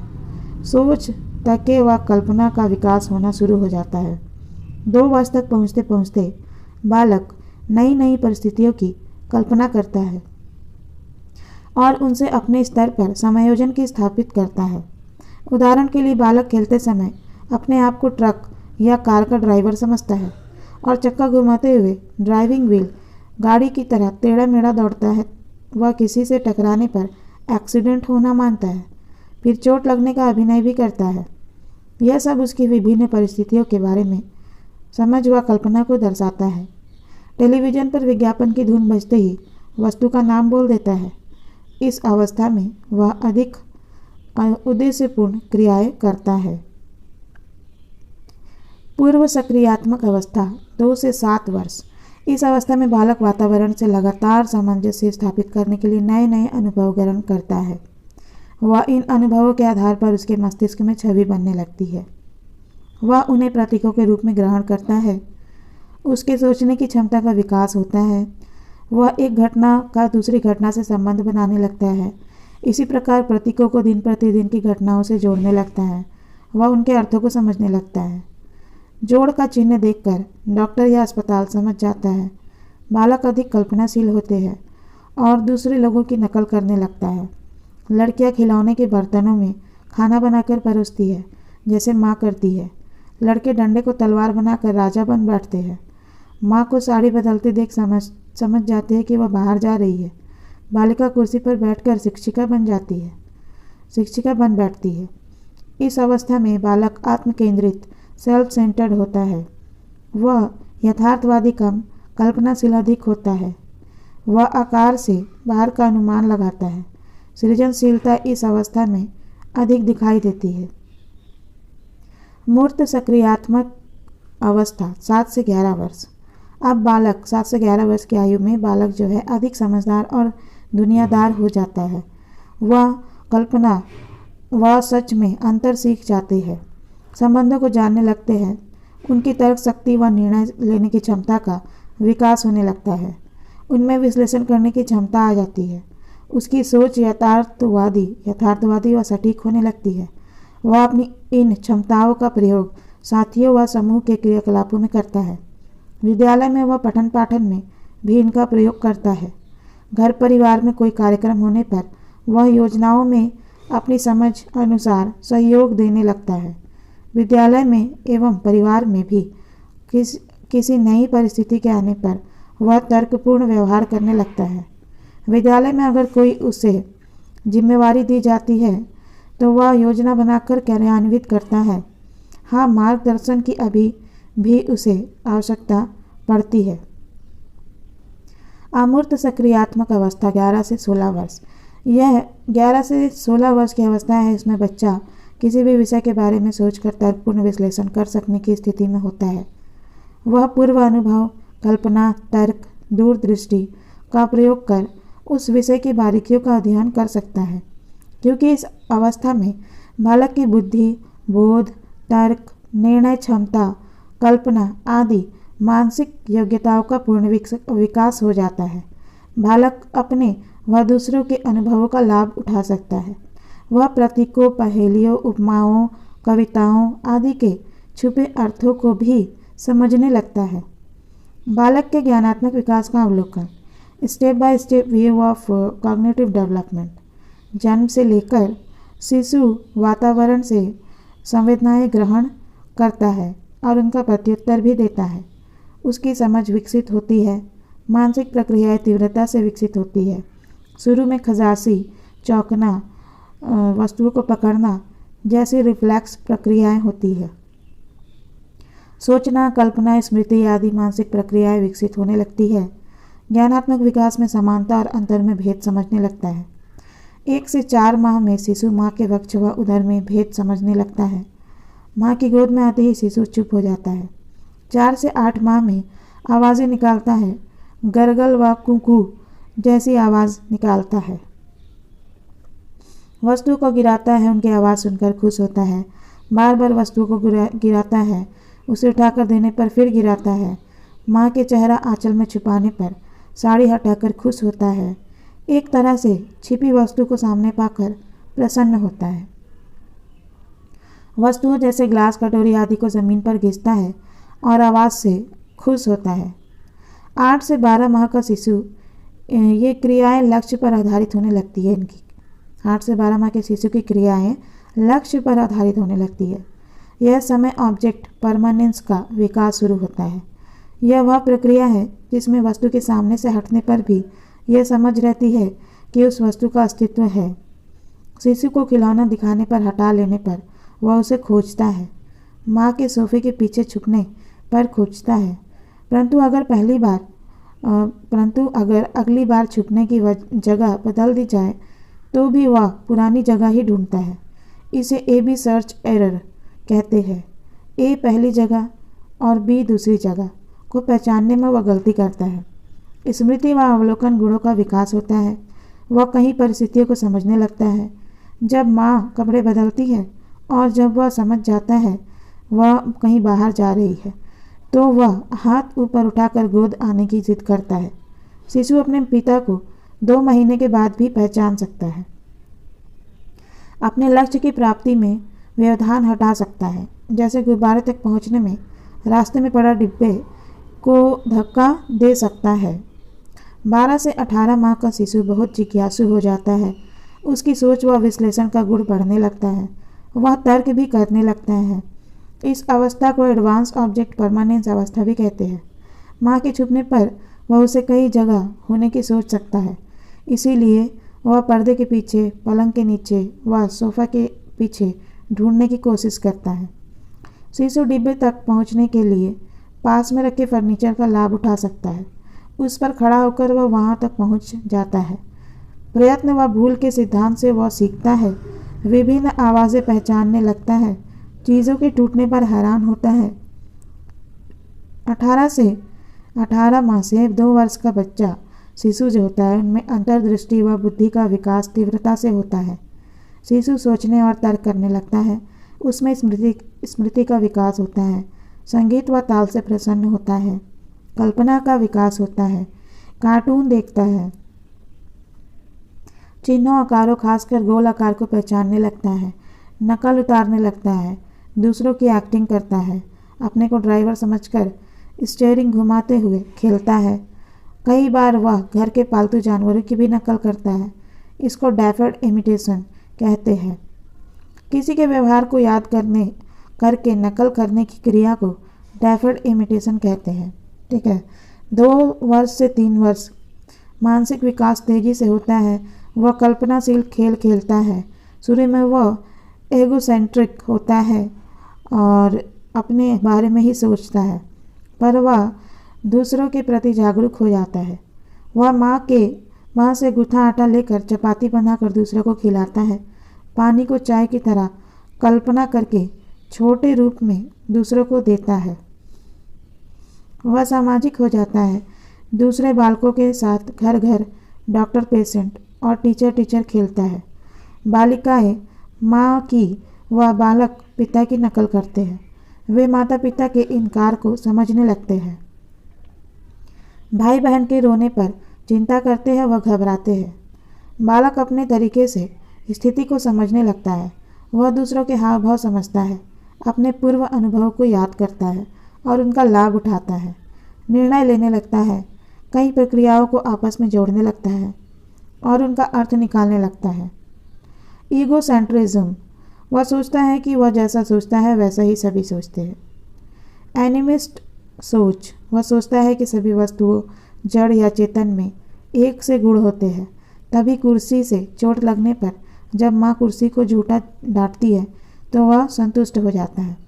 कन्वर्सेशन, वह यह क्षमता है जिसमें व्यक्ति यह समझता है कि बाहरी स्वरूप बदलने पर भी वस्तु पहली वाली ही है। कंजर्वेशन ये क्षमता है जिसमें व्यक्ति यह समझता है कि बाहरी स्वरूप बदलने पर भी वस्तु पहली वाली ही है। समान मात्रा पानी 2 अलग अलग आकार वाले ग्लासों में भरने पर वह पतले और लंबे ग्लास की ओर आकर्षित होगा और उसे ज़्यादा समझेगा। वह कंजर्व करने की क्षमता नहीं रखता। वह वस्तुओं के बाहरी स्वरूप को ही समझता है और उसका स्वरूप बदलने पर पहचान नहीं पाता है।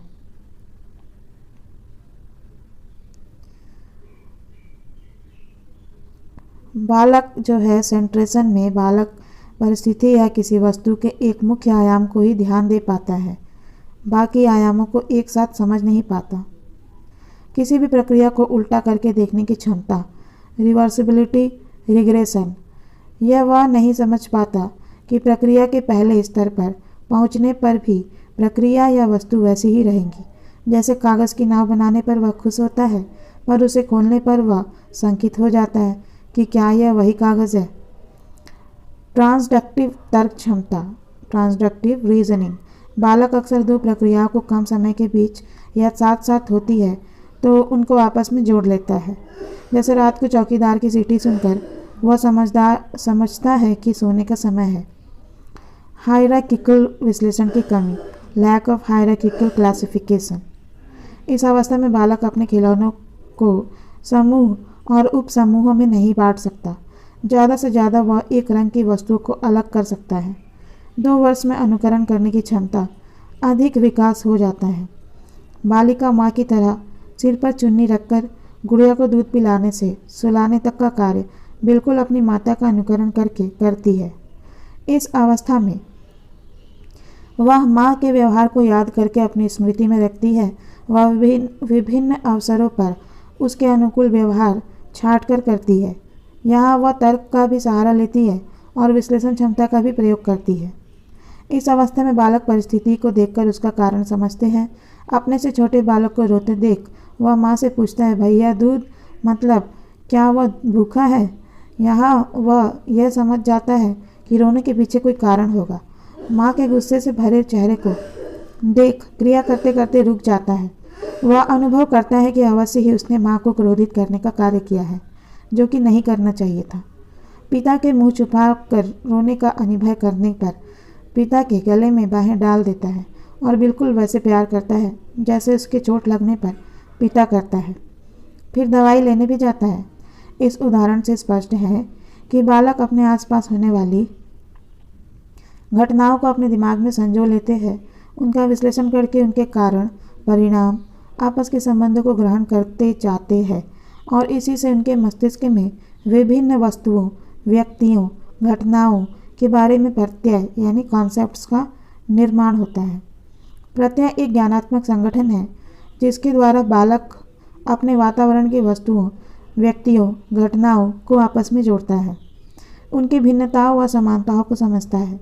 बालक मूर्त अमूर्त, जाने अनजाने, विभिन्न आकारों, रंगों, समय, धन, संबंधों यानी रिलेशनशिप्स आदि के बारे में प्रत्यय बनाते हैं। उदाहरण के लिए धन से किसी एक सिक्के या नोट का नहीं, वरन सभी प्रकार की मुद्राओं का ज्ञान होता है। प्रत्ययों का निर्माण विभिन्न संवेदनाओं, प्रत्यक्षीकरण के संयुक्तिकरण का परिणाम है। प्रत्यय नए अनुभव व ज्ञान की वृद्धि के साथ परिवर्तित होते रहते हैं। पहले बालक पापा के ऑफिस जाने से सुबह होना समझता है, बाद में सूरज निकलने और बाद में घड़ी देखकर सुबह होने के बारे में प्रत्यय बनाते हैं। प्रत्यय ज्ञान व अनुभव पर निर्भर करते हैं।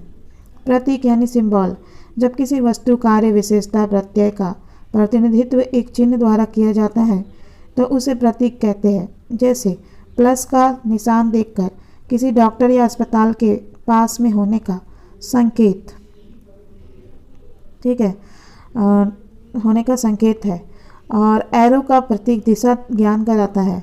माइनस का चिन्ह घटाने या कम करने का बोध कराता है। बालक के पिता रोज घर वापस शाम को आते हैं और उसे घुमाने ले जाते हैं। पापा का घर आना उसके लिए शाम का प्रतीक है। किसी दिन अचानक दोपहर को घर आने पर बालक शाम होना ही समझता है और घूमने की जिद करता है। बालक के मामा जब भी घर आते हैं तो मिठाई लाते हैं। एक दिन अचानक मिठाई का डिब्बा देखकर वह बोलता है मामा आए और खुश होता है।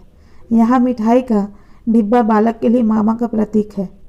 प्रत्यय और प्रतीकों से बालक अपने आसपास के बारे में मानसिक प्रतिमाएं, मेंटल इमेजेस बनाता है।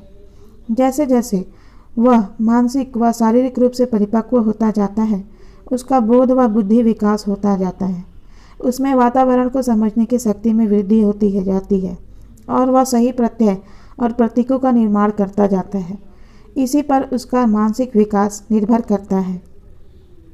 बालक के प्रत्यय विकास को बहुत से तत्व प्रभावित करते हैं, जैसे उसकी ज्ञानेंद्रिया, बौद्धिक क्षमता, प्रत्यक्ष और परोक्ष, कॉन्क्रीट एंड विकेरियस एक्सपीरियंसेस, अनुभव जो कि क्रिया करके पुस्तकों, रेडियो, टीवी आदि से आते हैं, शिक्षा, आर्थिक स्तर आदि।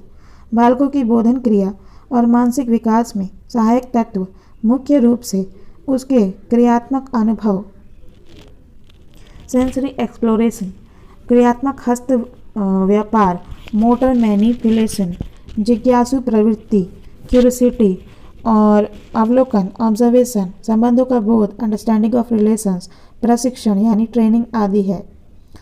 ज्ञानात्मक विकास को प्रभावित करने वाले तत्व, फैक्टर्स अफेक्टिंग कॉग्निटिव डेवलपमेंट। जैविक कारण होता है और वातावरणीय कारण होता है, biological factors and environmental factors. जैविक कारण जो है इसमें ज्ञानेंद्रियों का विकास, बुद्धि, आनुवांशिकता, परिपक्वता शामिल है। ज्ञानेंद्रियों का विकास, ज्ञानेंद्रियां वातावरण से उद्दीपन ग्रहण करने में महत्वपूर्ण है। उनका सही विकास वातावरण से सही उद्दीपन ग्रहण करने में सहायता करता है। वह प्रत्यय सही बनते हैं। अगर ज्ञानेंद्रियों का विकास सही नहीं होगा तो उद्दीपन भी सही नहीं मिल पाएगा। वह दोषपूर्ण प्रत्यय बन पाएंगे, जिससे बालक का ज्ञानात्मक विकास दोषपूर्ण रहेगा। बुद्धिमान बालकों का ज्ञानात्मक विकास अधिक अच्छा रहता है। कम बुद्धिमान बालक अपने वातावरण से ठीक प्रकार उद्दीपन ग्रहण नहीं कर पाता और ना ही उनका सही प्रत्ययीकरण कर पाता है, जिससे उसका ज्ञानात्मक विकास पिछड़ जाता है। आनुवांशिकता, माता पिता से प्राप्त गुणों का बालक के ज्ञानात्मक विकास पर प्रभाव पड़ता है। देखा गया है कि बालकों का विकास माता पिता के ज्ञानात्मक विकास के अनुरूप ही होता है। परिपक्वता, बालक जैसे जैसे परिपक्व होता है वैसे ही वह वातावरण के प्रति अधिक क्रियाशील होता है। अच्छे ज्ञानात्मक विकास पर क्रियात्मक व मानसिक परिपक्वता का सीधा प्रभाव पड़ता है। वातावरणीय कारण, एनवायरमेंटल फैक्टर्स, सीखने के अवसर, बालक को प्रशिक्षण के कितने अवसर मिलते हैं, कितना प्रोत्साहन मिलता है, इसी पर उनका ज्ञानात्मक विकास निर्भर करता है। जितने अधिक अवसर मिलेंगे उतने ही वे अपने मानसिक योग्यताओं को बढ़ा पाएंगे। आर्थिक स्थिति। परिवार की आर्थिक स्थिति का भी बालक के ज्ञानात्मक विकास पर प्रभाव पड़ता है। अच्छी आर्थिक स्थिति के परिवार के बालकों को सीखने के अधिक अवसर मिलते हैं, अच्छा प्रशिक्षण मिलता है, इसलिए वह अपना ज्ञानात्मक विकास सही कर पाते हैं। खेल कूद बालकों के ज्ञानात्मक विकास में महत्वपूर्ण भूमिका निभाते हैं। खेल में बालक क्रियाएं करता है, वातावरण से उद्दीपन प्राप्त करता है और उनका प्रत्युत्तर भी देता है। इस प्रक्रिया में वह नई नई क्रियाएं सीखता आता है, वातावरण में नए नए प्रत्ययों का निर्माण करता है। 18 माह का बालक रंगीन पेंसिल से विभिन्न आकारों को बनाता है। वह उनका आसपास का वस्तुओं से मिलान होने पर मस्तिष्क में उनकी छाप बना लेता है। गोला खींचने पर माँ उसे बताती है, चंदा मामा यह गेंद, और वह गोल आकृति को पहचानने लगता है। विभिन्न वस्तुओं खिलौनों को छूकर पकड़कर उनके बारे में जानता है। कल्पना का विकास होता है जब वह रामलीला करता है और गदा पकड़कर हनुमान बन जाता है। घर घर वह टीचर खेलता है, पहेलियाँ हल करता है। शतरंज, ताश आदि खेलों से भी मानसिक योग्यताओं को बढ़ावा मिलता है। विभिन्न प्रकार के उद्दीपन। बालक जैसे जैसे सजग होता जाता है, वह वातावरण से विभिन्न उद्दीपन अपनी ज्ञानेंद्रिय द्वारा प्राप्त करता है। वह उनके अर्थ निकालता है। यही उसमें प्रत्यय व प्रतीकों के निर्माण में सहायक होते हैं। माता पिता व अन्य लोग बालक को उन उद्दीपन के सही अर्थ समझाने में सहायक हो सकते हैं। उनके निर्देश व प्रोत्साहन बालकों के ज्ञानात्मक विकास में सहायक होते हैं। यह उद्दीपन खिलौनों व दिन प्रतिदिन के क्रियाकलापों से प्राप्त होते हैं, जैसे विभिन्न रंगों की पहचान, आकारों, सुगंधों व आवाज़ों में भेद आदि। बालक के ज्ञानात्मक विकास में परिवार व समाज का महत्व। परिवार तो माता पिता के गुणों के रूप में, लालन पालन की सुविधाओं के रूप में बालकों के ज्ञानात्मक विकास में प्रभावशाली भूमिका निभाता है। परिवार में बालक को खुला वातावरण मिलना चाहिए जिससे वह अपनी जिज्ञासाओं की पूर्ति कर सके। शांत, प्रेमपूर्ण वातावरण में बालक अधिक से अधिक उद्दीपन को ग्रहण कर पाएगा। बालक को सीखने के अवसर दिए जाते हैं, उसे उस तरह की जानकारी प्रदान करने की सुविधाएं उपलब्ध कराई जाती है तो उसका ज्ञानात्मक विकास अच्छा होता है। घर के सदस्यों को देखकर ही बहुत कुछ बालक सीख जाता है।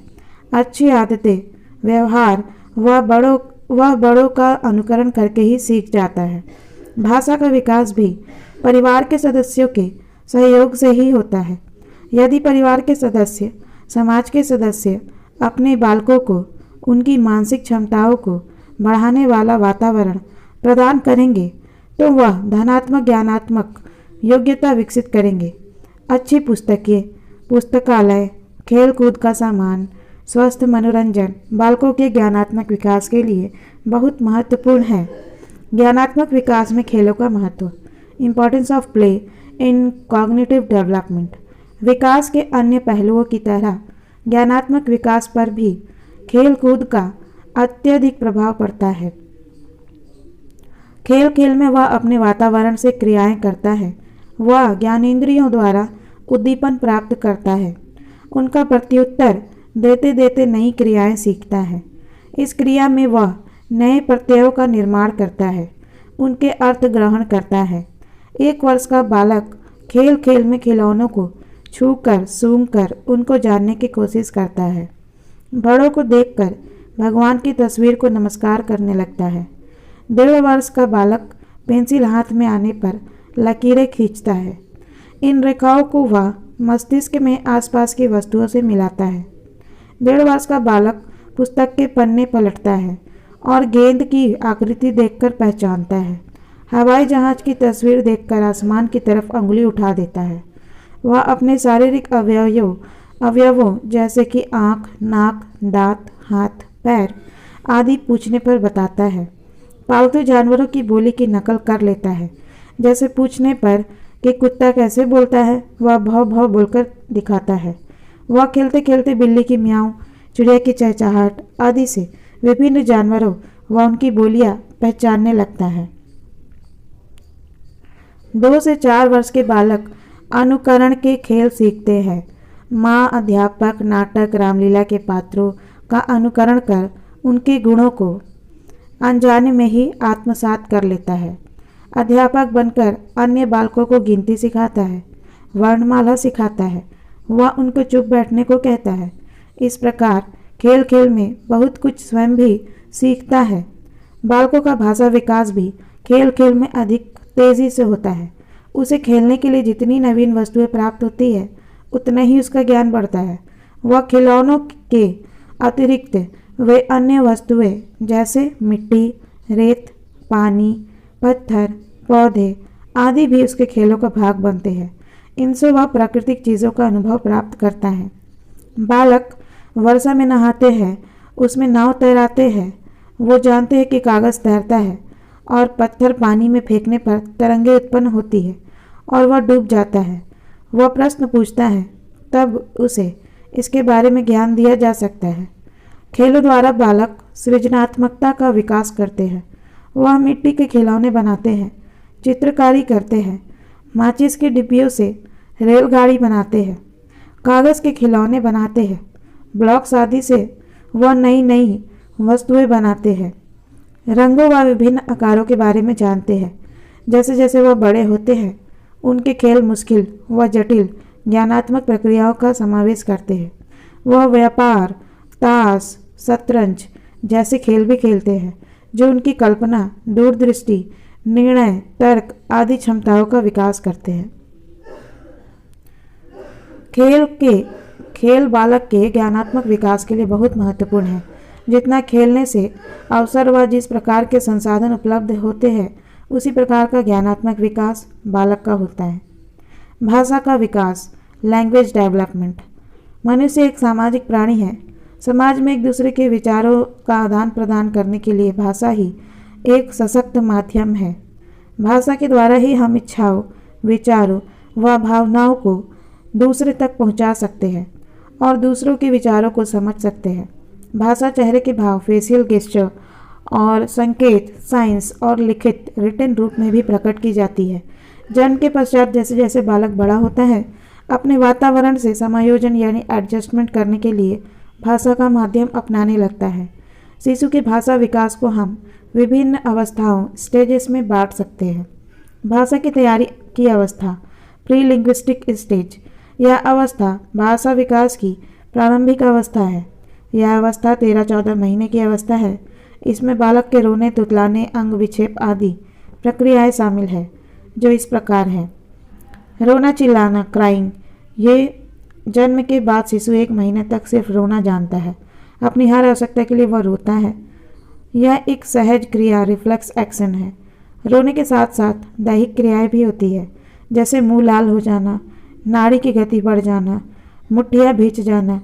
एक माँ का होते होते शिशु के रोने में इतनी विशिष्टता आ जाती है कि वह अलग अलग तरह से रोता है। माँ शिशु के रोने के अंतर को पहचानती है। वह भूख से कब रोता है और पेट के दर्द से कब, इतनी समझ माँ को हो जाती है। दर्द होने पर वह कराहता भी है। आयु वृद्धि के साथ रोना कम होता जाता है। अधिक रोना शिशु के शरीर और विकास के लिए हानिकारक होता है। उससे उसका स्वास्थ्य बिगड़ता है और वह असुरक्षा की भावना से ग्रस्त हो जाता है। आसान ध्वनियाँ यानी क्विंग। शिशु रोने के अतिरिक्त और भी ध्वनियाँ निकालता है। 3 माह के आसपास बालक की स्वर तंत्रिका का विकास होता है तो कुछ ध्वनियाँ अपने आप भी निकलने लगती है और कुछ वह निकाल पाता है। जमाई लेते समय, छींकते समय, खुशी के समय ये ध्वनियाँ शिशु निकालता है। जैसे जैसे शिशु बड़ा होता है वैसे वैसे वह ध्वनियाँ अधिक समय तक निकालने लगता है। कोई जब शिशु से बात करता है तो वह भी प्रत्युत्तर में आवाज़ निकालने की कोशिश करता है और उस ओर सिर घुमाता है। यह 5-6 महीने तक होता है। बबलाना यानी बैबलिंग। 5-6 माह से शिशु बबलाने की कोशिश करता है। यह उसके लिए एक प्रकार का खेल है जिसमें वह बहुत प्रसन्नता का अनुभव करता है। स्वर तंत्र के विकसित होने पर वह विभिन्न आवाज़ें निकालता है, जैसे कि माँ माँ, ना ना, डा डा, पा पा आदि। यद्यपि इन ध्वनियों का कोई अर्थ नहीं होता, पर माता पिता इन्हें सुनकर प्रसन्न होते हैं और उनके अर्थ निकालने लगते हैं। धीरे धीरे वह शिशु को प्रोत्साहित करते हैं और वह इन ध्वनियों को अच्छे से निकालना शुरू कर देता है और उनके अर्थ भी समझने लगता है। यहाँ से माता पिता और शिशु का भाषा आदान प्रदान शुरू होता है। अंग विक्षेप यानी जेस्चर। तीसरी अवस्था अंग विक्षेप है। इसमें बालक अपने संपूर्ण शरीर का प्रयोग करता है।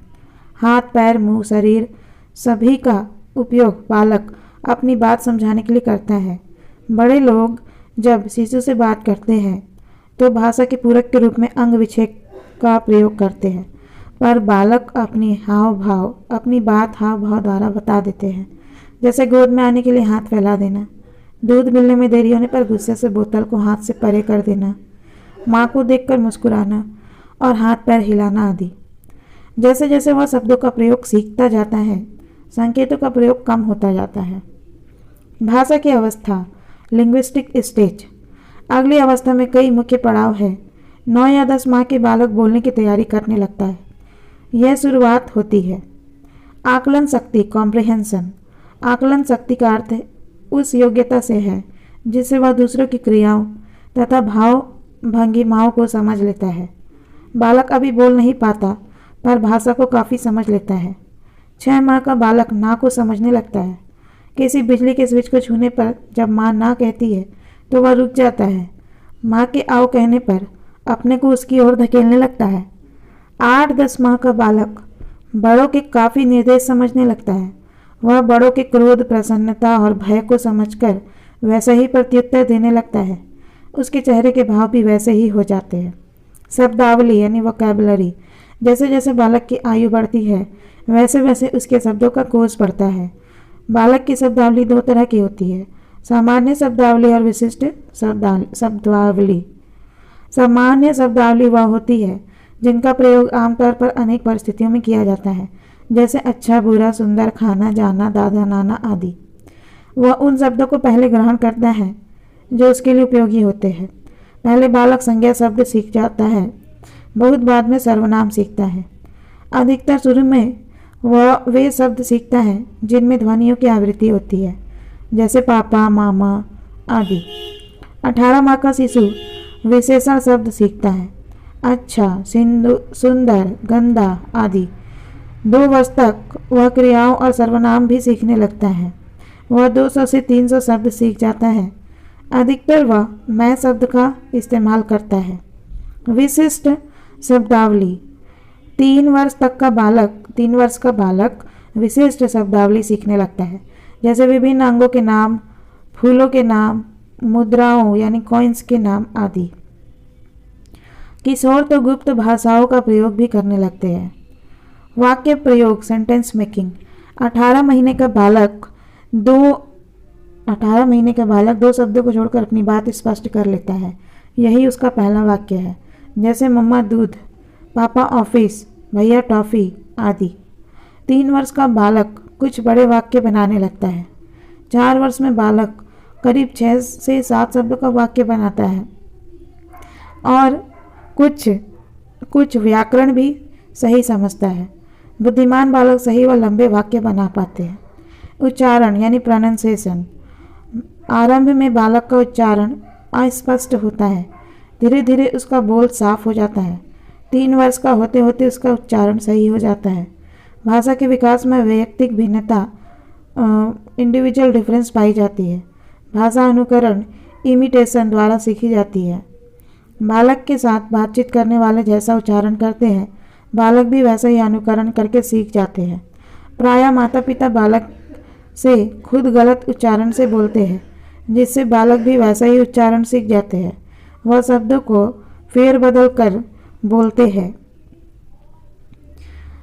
या कुछ अंशों को छोड़ देते हैं। कभी कभी कुछ नए शब्द असली शब्दों के स्थान पर प्रयोग करने लगते हैं।